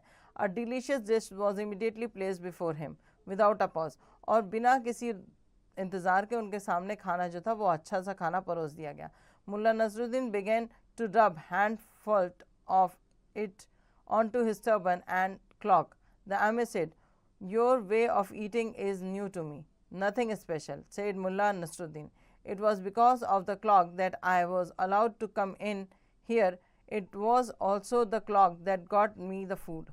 Surely it deserved the rightful share." So उन्होंने खाने को लिया और अपने टर्बन और अपने कपड़ों वपड़ों पे रब करने लगे। तो उन्होंने बोला आमिर ने कि मैंने ऐसा खाने का तरीका तो कभी किसी के यहाँ देखा नहीं है कि जिस तरह से आप खा रहे हैं। तो मुल्ला नसरुद्दीन ने बोला कि नहीं, ऐसा कुछ नहीं है, इस क्लॉक और इस टर्बन की वजह से, मतलब जो कपड़े मैंने पहने हैं इसकी और ये जो टर्बन है इसकी वजह से मुझे यहाँ आने दिया गया, मुझे यहाँ खाना मिल रहा है, तो मेरे साथ साथ इन कपड़ों का भी उतना ही शेयर है इस खाने पर। So teaching no one should be judged by their dresses. Okay, so किसी को भी उनके कपड़ों के हिसाब से जज करना ठीक नहीं माना जाता। ठीक है, आप इंसान को उसके कपड़ों से अगर जज करोगे तो ऐसा भी हो सकता है वो किसी और से लाकर वो कपड़े पहन रहा हो, है ना, आपको नहीं पता हो कि वो कैसा है और क्या। बट किसी इंसान को अगर आप अच्छे से जानोगे, अंदर से जानोगे कि वो कैसा है, तभी आप उसकी इज़्ज़त कर पाओगे, तभी वो आपकी इज़्ज़त कर पाएगा। तो इस चैप्टर में हमने 3 स्टोरीज़ पढ़ी, तीनों अलग अलग थी, तीनों में अलग अलग सीख दी हुई थी।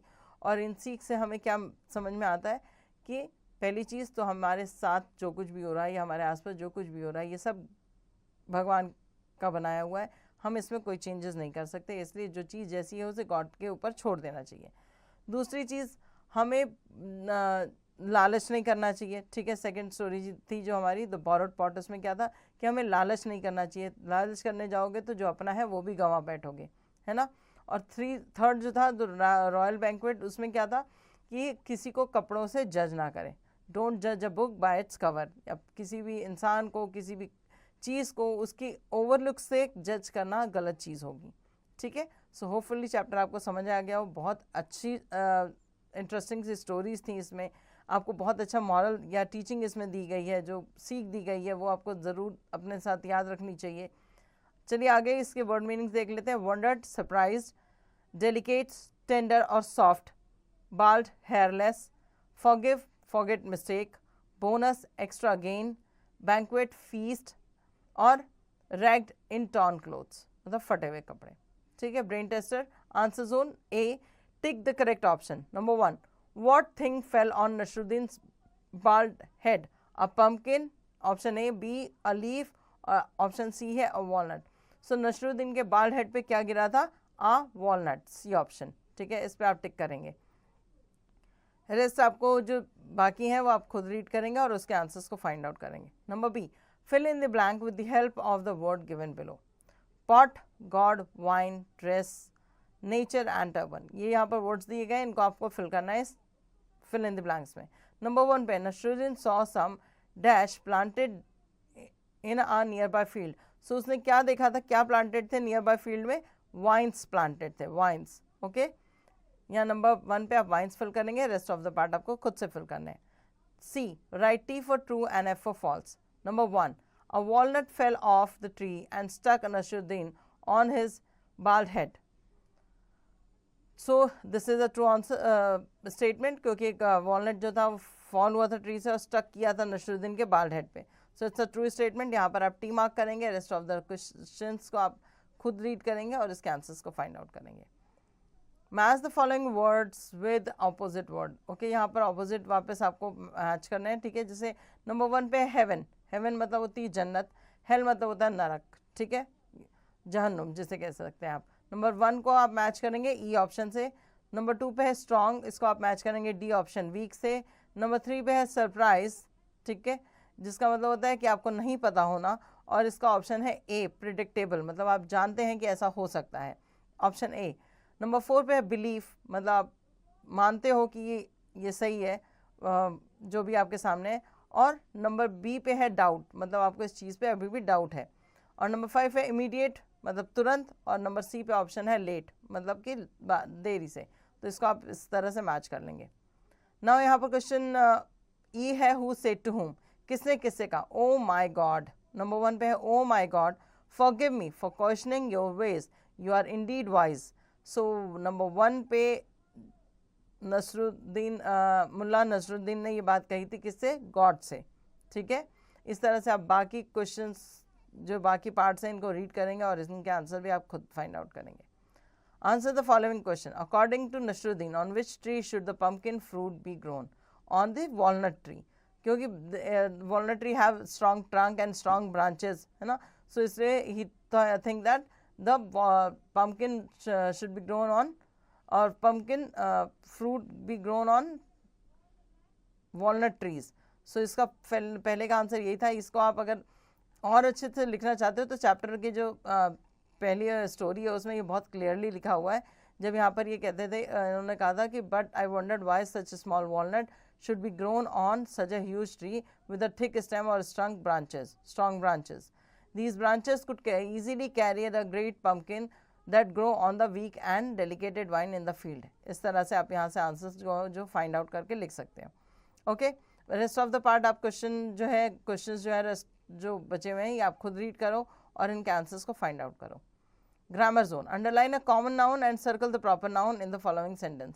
कॉमन नाउन और प्रॉपर नाउन आप बहुत बचपन से पढ़ते आ रहे हैं। कॉमन नाउन ऐसी चीज़ होती है जो हम एक बहुत जैसे ग्रुप के लिए जब हम यूज़ करते हैं, ठीक है, बड़े से ग्रुप के लिए हम कोई वर्ड यूज़ करते हैं तो हम कहते हैं कॉमन नाउन। और प्रॉपर नाउन तब जब हम किसी चीज़ का पर्टिकुलरली नाम लेते हैं, ठीक है। तो ऐसे ही आपको सेंटेंसेस में कॉमन नाउन और प्रॉपर नाउन पे मार्क करना है। The Milky Way is a galaxy. So Milky Way जो है वो प्रॉपर नाउन है और गैलेक्सी जो है ये एक कॉमन नाउन है। नंबर 2 पे the boy threw the ball to his dog. Boy, ठीक है, यहाँ जो बॉय है वो क्या है? प्रॉपर नाउन है। और डॉग भी यहाँ पर जो है वो प्रॉपर नाउन है, क्योंकि डॉग जो है यहाँ पर उस डॉग का पर्टिकुलरली नेम नहीं है तो आप इसे कॉमन नाउन कह सकते हो, क्योंकि डॉग जो है वो सारी वेराइटीज़ के लिए यूज़ होता है। इसी तरह से आप बाकी भी इसमें फिल कर लेंगे, बाकी भी मार्क करेंगे। He was born in England, Ayodhya is a religious place, do you think that the dolphin will win the game. इस तरह से आप इसमें मार्क करेंगे क्या चीज़ कॉमन है और क्या चीज़ प्रॉपर नाउन है। Okay, now divide the following noun into proper noun and common noun and collective noun. Okay, so proper noun, common noun और कलेक्टिव नाउन में आपको इसे अलग अलग करना है. डांसर्स जो है ये ग्रुप होता है, सो ये कलेक्टिव नाउन है. ठीक है, बेंगलुरु जो है ये एक प्रॉपर नाउन है क्योंकि एक सिटी का नाम दिया गया है प्रॉपरली. ठीक है, इस तरह से आप यहाँ पर अलग अलग चीज़ों को रीड करेंगे, जैसे truck, Mohan, gang, Everest, terrace, banquet, dancer, group, Rita, collection, cupboard, elevator, Bengaluru, library, crowd, farmer, army, London, herd, crook, Superman, rose, Haridwar and chair. So यहाँ क्या कलेक्टिव नाउन है, क्या कॉमन नाउन है और क्या प्रॉपर नाउन है, ये आप खुद सर्च करके लिखेंगे. Conversation zone, listening. The child is experiencing some difficulty in English. That's why he is taking some advice from the teacher. Conversation follows as. So एक बच्चा है जिसे इंग्लिश में थोड़ी सी डिफ़िकल्टीज आ रही है, तो वो अपनी टीचर से यहाँ कॉन्वर्सेट कर रहा है उसके लिए एडवाइस लेने के लिए. तो ये कॉन्वर्सेशन आप पढ़ें. नंबर 1, स्टूडेंट और टीचर का कॉन्वर्सेशन है. तो स्टूडेंट बोलता है, may I come in sir. Teacher, please do. Student, good morning sir. Teacher, good morning. Student, I would like to talk to you about an issue. Teacher, oh sure, please proceed on. Student, you know sir, I am interested in learning English, but I often face some difficulties in doing so. Teacher, what are your main problems? Student, sir, I cannot understand most of the text that I read. Teacher, when you face such problem, you should at first guess the meaning of the word or phrase in the context. Student, it's a very good idea sir. Teacher, also you must consult at least one good dictionary. Student, thank you sir. Teacher, if you need anything else, let me know. Student, sure sir. सो बच्चे और teacher के बीच में यहाँ conversation थी. बच्चे ने पूछा, मैं अंदर आ सकता हूँ? टीचर ने बोला हाँ बिल्कुल. उसने टीचर को विश किया. उसके बाद टीचर से बोला कि मुझे एक इशू है जिसके बारे में मैं आपसे बात करना चाहता हूँ. तो टीचर ने बोला कि हाँ पूछो क्या बात है. तो स्टूडेंट ने बोला कि सर मैं इंग्लिश पढ़ने में इंटरेस्टेड तो हूँ, बट मैं इंग्लिश जब पढ़ता हूँ तो मुझे बहुत डिफ़िकल्टीज़ होती हैं क्योंकि. तो टीचर ने पूछा क्या डिफ़िकल्टीज़ होती है, क्या मेन प्रॉब्लम. तो उन्होंने बोला कि जो स्टूडेंट था उसने बोला कि जब मैं पढ़ता हूँ तो मुझे समझ नहीं आता जो टेक्स्ट वहाँ लिखा हुआ है वो उसका क्या मतलब है. तो टीचर ने बोला कि तुम्हें टेक्स्ट का मतलब अगर पर्टिकुलरली नहीं भी समझ में आता तो तुम पूरे कंटेक्स्ट को जो रीड कर रहे हो तो उसका पूरा मीनिंग तो तुम्हें समझ में आता है ना, कि ये पर्टिकुलर सेंटेंस या जो है ये जो फ्रेज़ है ये क्या कहना चाह रहा है. तो तुम पहले इस तरह से उसका मतलब समझो, उसके बाद तुम कोई अच्छी डिक्शनरी ढूंढो जिसमें से वर्ड्स की मीनिंग फाइंड आउट करो और उसके बाद उससे समझो. तो इस तरह से टीचर ने जो है बच्चे की हेल्प की और टीचर ने ये भी बोला कि जब तुम्हें कुछ और चीज़ की ज़रूरत पड़े तो तुम मुझसे वापस आके पूछ सकते हो. तो ये था कॉन्वर्सेशन टीचर और स्टूडेंट का. Now speaking. Now enact the above conversation with your classmate and observe who perform the best. अब आपको अपने क्लास में ये कॉन्वर्सेशन दोनों के बीच में करनी है और देखना है कि कौन ज़्यादा अच्छा परफॉर्म करता है. नाउ द एक्टिविटीज जोन है इसमें. Draw a picture of a lion and colour it neatly. Lion की पिक्चर ड्रॉ कीजिए और नीटली कलर कीजिए उसे. Play zone. Paste the picture of your favorite cartoon character in the space given and write 5 things about it. कोई भी cartoon character जो आपका favourite है वो आप यहाँ मेंशन करेंगे और उसके बाद आपको यहाँ पर 5 चीज़ें लिखनी है उसके बारे में. ठीक है.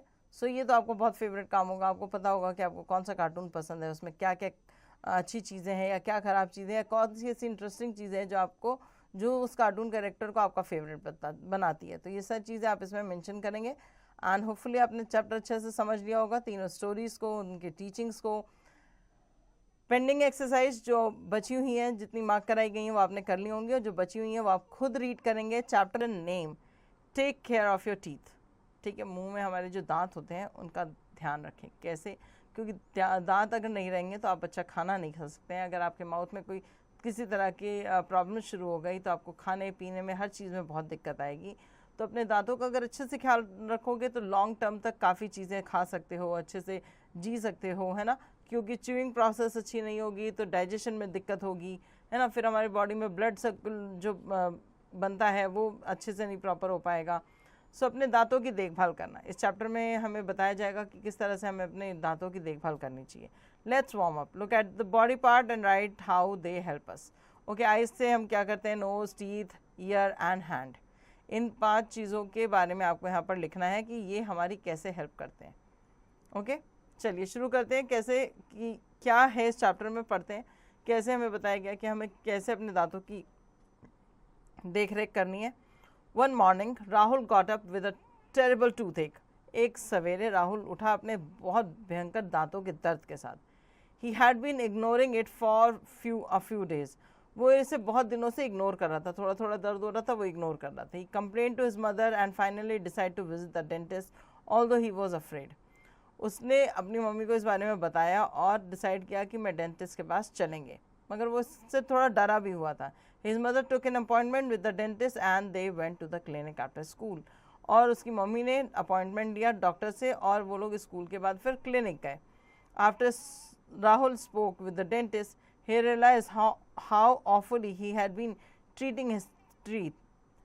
So जब राहुल ने अपने डॉक्टर से, डेंटिस्ट से जो थी वो बात कर ली, तब उन्हें समझा कि कितनी गलत तरीके से वो अपने दांतों की को ट्रीट कर रहा था। Rahul, good evening doctor. Doctor Gupta, good evening how are you Rahul, I have been seen you for almost a year.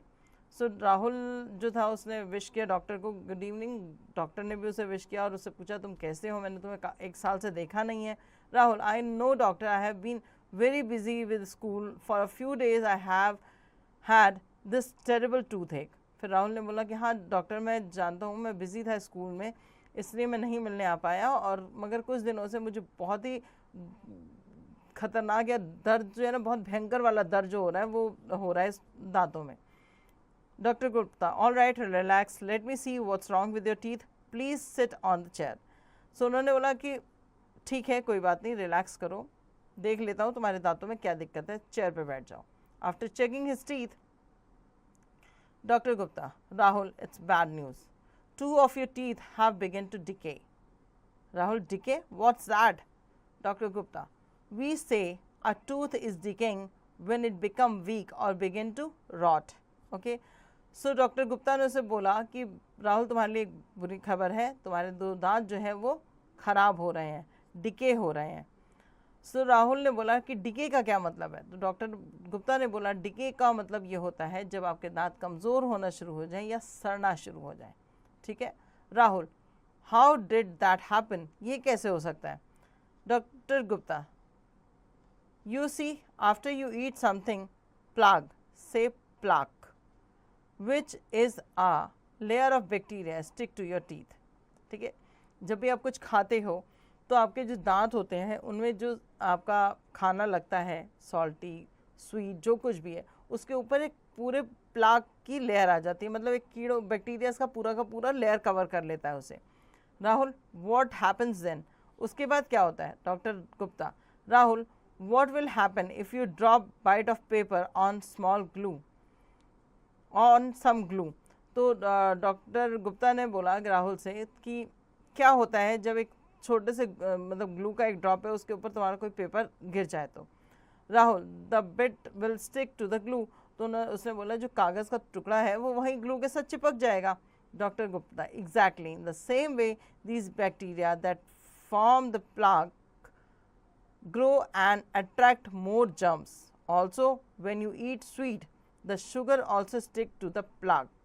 The germ then attack the sugar and spoil your teeth, making hole in them. Right now you have cavity in your teeth. Okay? So doctor Gupta ने बोला कि हाँ बिल्कुल ऐसे ही, जैसे एक glue का drop गिरा, उस पर एक पेपर गिरा और वो चिपक जाता है वहाँ पर, वैसे ही जैसे आप दांत में जब खाना खाते हो तो जो बैक्टीरिया प्लाक जो है वो एक बैक्टीरियल लेयर बना लेता है, तो वो क्या करता है, वो और जर्म्स को अट्रैक्ट करता है अपनी तरफ, और जब भी आपको स्वीट खाओगे तो वो सारे के सारे उस दांत पे चिपक कर उस दांत को पूरी तरह से, मतलब उस पर से जितना भी स्वीटनेस होती है उसको खाने की कोशिश करते, धीरे धीरे उसमें छेद कर देते हैं, और इस तरह से क्या होता है कि आपके दांतों में छेद हो जाता है। अब तुम्हारे दांतों में जो है वो कैविटी भी है। कैविटीज़, राहुल ने पूछा cavities. Doctor Gupta, yes these holes are called cavities, और ये जो गड्ढे तुम्हारे दांतों में हुए हैं इनको हम कहते हैं cavities. I will fill them up with a special paste to block the hole, मैं इसे एक स्पेशल पेस्ट से ब्लॉक कर दूंगा इस होल को। This will stop the pain and further decay, ये जो है तुम्हारे मुंह में जो ये जो पेन हो रहा है उसको भी रोकेगा, और ये जो डिकेइंग हो रही है, मतलब ये जो खराब हो रहे हैं दांत, उनको भी रोकेगा। Rahul, how can I avoid cavities and tooth एक, मैं कैसे ही कैविटीज और टूथ एक जो है, टूथ डिके जो है, इसको रोक सकता हूँ? Doctor Gupta, first of all brush at least twice a day after leaving the bed and before bedtime. If you can brush after breakfast, lunch and after eating sweet snacks, brushing properly break down plaque. तो क्या होता है कि doctor Gupta ने बोला कि एक तो पहले तो तुम 2 बार ब्रश करना शुरू करो, सुबह जब बिस्तर छोड़ते हो तब, बेड पे से जब उठ के आते हैं तब ब्रश करो, और बेड पे सोने जाते हो तब ब्रश करो।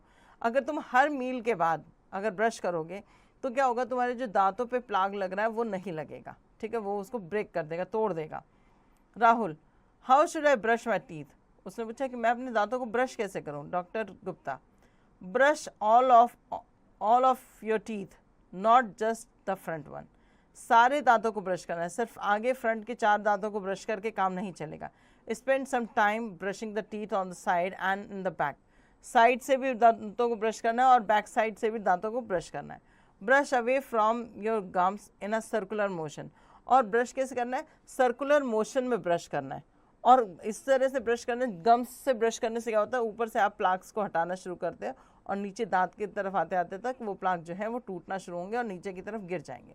Okay Rahul, for how long should I brush my teeth, और मुझे कितने टाइम तक ब्रश करना चाहिए? Doctor Gupta, spend about 4-5 minute each time you brush, जब भी आप ब्रश करो कम से कम 4 से 5 मिनट तक आपको ब्रश को सर्कुलर मोशन में गम्स से टीथ की तरफ लेकर आना है और अपने दांतों को क्लीन करना है।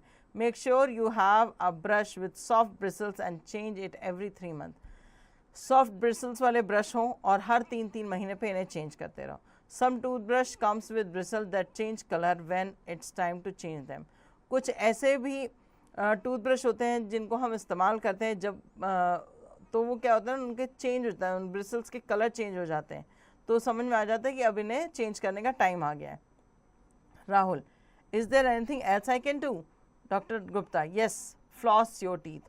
फ्लॉस का मतलब होता है एक थ्रेड आती है, ठीक है, उसको आप अपने दांतों में, जो ये हमारे गैप्स होते हैं दांतों के बीच में, इनमें डाल के इनको भी वहाँ से क्लियर कर सकते हो, ताकि जो प्लाग आपके दांतों के बीच में जमी है वो भी क्लियर हो जाए, ठीक है। Rahul, how? Dr. Gupta, it's easy.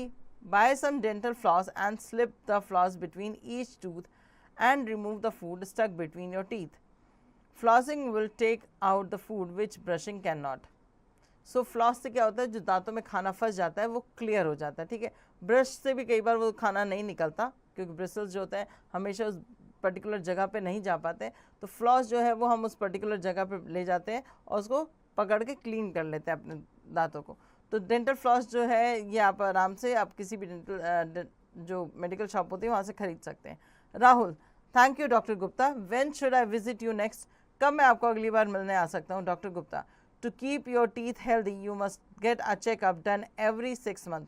हर 6 महीने के बाद आपको अपने दांतों का चेकअप कराना चाहिए, ठीक है। Take good care of your teeth and keep smiling. अपने दांतों का अच्छे से ध्यान रखिए और स्मूथ कराते रहिए।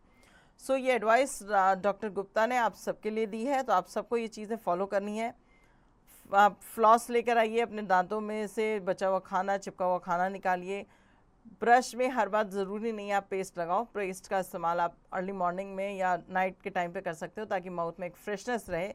रेस्ट ऑफ द टाइम अगर आप दिन में कभी चॉकलेट्स, कैंडीज वगैरह खा रहे हो और उसके बाद आपको क्या करना चाहिए, ब्रश को हल्का सा वेट करो, ब्रिसल्स को वेट करो और उसके बाद सर्कुलर मोशन में पूरे टीथ में क्लीन कर लो ताकि आपके टीथ में किसी भी तरह की चीज़ें स्टिक करके ना रह सकें। ओके, चलिए आगे की एक्सरसाइज देखते हैं। उसमें है पहले वर्ड मीनिंग। टेरेबल मतलब अनबियरेबल, जो बर्दाश्त ना किया जा सके। टूथ एक मतलब पेन इन टूथ, दांतों में दर्द। ऑफुली, एक्सट्रीमली बैड मैनर, बहुत गलत तरीके से अपने दांतों के साथ या किसी के साथ बिहेव करना। डिकेइंग, गेटिंग डिस्ट्रॉय, धीरे धीरे खराब होना, ख़त्म होना। प्लाग, स्टोन लाइनिंग, आपके दांतों में एक स्टोन लाइनिंग हो जाती है, पत्थर जैसा जम जाता है वो। Bristles, a short thick hair standing hard, ठीक है, short thick hair standing hard. जो ब्रिसल्स होती है, आपने जो अपने ब्रश पे ब्रिसल्स देखे हैं, उन जो आगे की तरफ होते हैं जिससे हम ब्रश करते हैं उसको ब्रिसल्स कहते हैं, ठीक है। Now the brain testers, answer zone A, take the correct option. Number 1 पे है one morning Rahul woke up with a terrible, A option headache, B option stomach ache, C option toothache. So the C option is toothache. So terrible tooth एक के साथ उठा था वो। ऐसे ही अब बाकी के भी आंसर्स को क्वेश्चन रीड करें और आंसर्स फाइंड आउट करें। B fill in the blank with the help of word given below, motion, plug, toothache, appointment, decaying और जम्प्स। नंबर 1 पे है Rahul woke up with terrible toothache. ये आप सबको पता है कि राहुल जो वोकअप हुआ था वो टेरिबल टूथ एक के साथ हुआ था। इसी तरह आप बाकी भी रीड करोगे तो आपको आंसर समझ में आ जाएंगे इसके। See write T for true and F for false. Number 1 his mother took an appointment with the teacher. No, his mother took an appointment with a dentist. So this statement is false. You have to put F in the box. Okay, read the rest part and find out the answer. Number D, match the following. His mother. Number 2, he realized. Number 3, the bits. Number 4, brush. Number 5, take good care of your. So यहाँ पर आपको इनके साथ match करना है, जो statement है उसे पूरा करना है।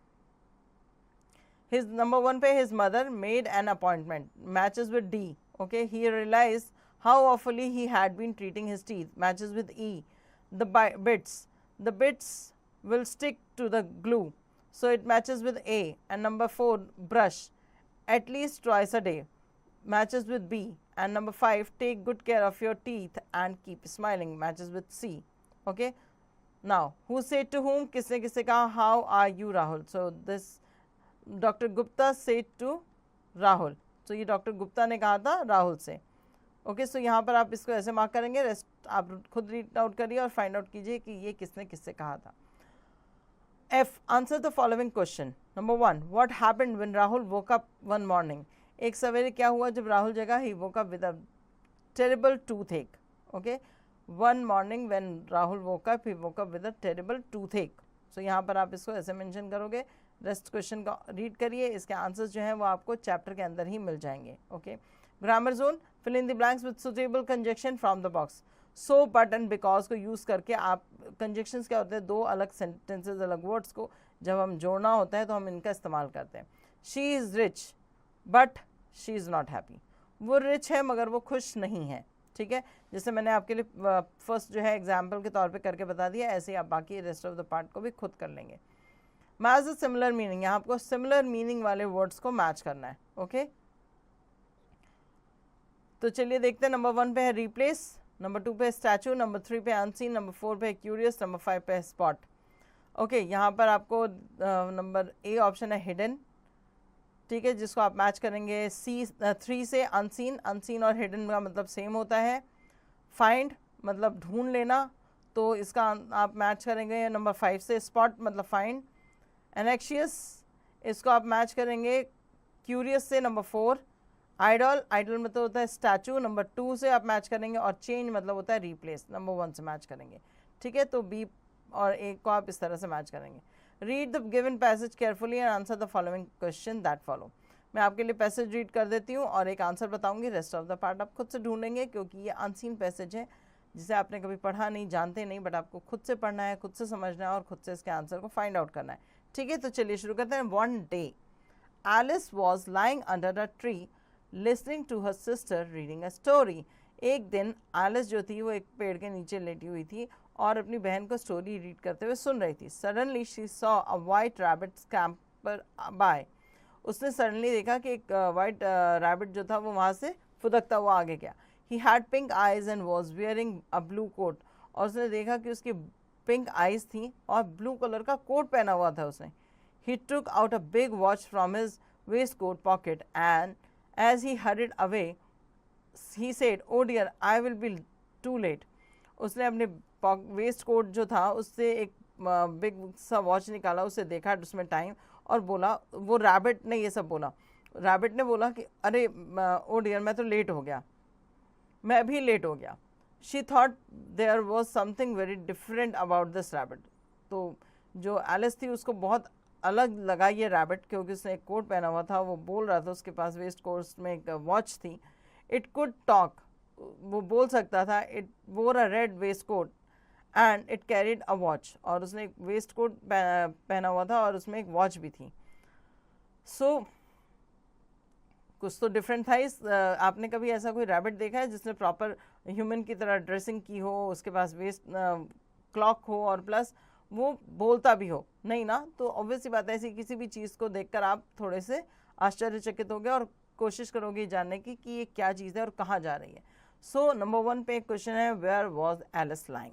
एलिस कहाँ लाइन कर रही थी? Alice was lying under a tree. ठीक है, यही इतना आंसर है इसका, Alice was lying under a tree. So इतना आंसर आप लिखेंगे। What was her sister doing? Sister reading, her sister reading a story. ठीक है, इसका आंसर ऐसे ही। बाकी 2 क्वेश्चन और हैं, 3 क्वेश्चन जिसको आप खुद रीड करें और खुद फाइंड आउट करें। Conversation zone, listening. Listen to the answer of the following question by your teacher and write them down in the space provided. Okay, question ये जो आंसर है आप अपने टीचर से सुनिए और इसके आंसर लिखिए। पोर्शन में जो क्वेश्चन नंबर 1 है, why should we brush our teeth? So we brush our teeth to keep our mouth and gums healthy. ठीक है, इसका आंसर ऐसे वैसे ही आप क्वेश्चन 2 को रीड करेंगे और उसका आंसर फाइंड आउट करेंगे। Speaking, suppose you want to be a doctor, answer the following question. Number 1, what do you want to be? पहला तो यहाँ पर है कि अगर आप डॉक्टर बनना चाहते हो तो आप सपोज करो कि आप डॉक्टर बनना चाहते हो, तो आप इन क्वेश्चन के आंसर्स को कैसे दोगे? What do you want to be? I want to be a doctor. Why do you want to be a doctor? इसका आंसर क्यों आप डॉक्टर बनना चाहते हो, आपका क्या रीज़न है पीछे। एंड नंबर 3 है, what does one have to do to be a doctor? और एक आदमी को क्या करना चाहिए एक डॉक्टर बनने के लिए। इन सारे क्वेश्चन के आंसर्स आप खुद फाइंड आउट करेंगे। Now activity zone, write 10 line on the following topic. Why I love nature, मुझे नेचर से क्यों प्यार है। ठीक है, तो यहाँ पर बहुत से रीज़न है नेचर से प्यार करने के। अगर आप सोचोगे तो आपको भी कुछ ना कुछ 10 रीज़न मिल ही जाएंगे, वही आपको यहाँ फाइंड आउट करने और लिखने हैं। Please don't draw picture of a doctor and right 10 line about him. एक डॉक्टर की पिक्चर ड्रॉ कीजिए और उसके बारे में 10 लाइनें लिखिए। होपफुली चैप्टर आपने अच्छे से समझ लिया होगा। एक्सरसाइज जो भी आपको बताई गई है मार्क कर ली होगी। पेंडिंग एक्सरसाइजेस को आप चैप्टर रीड करके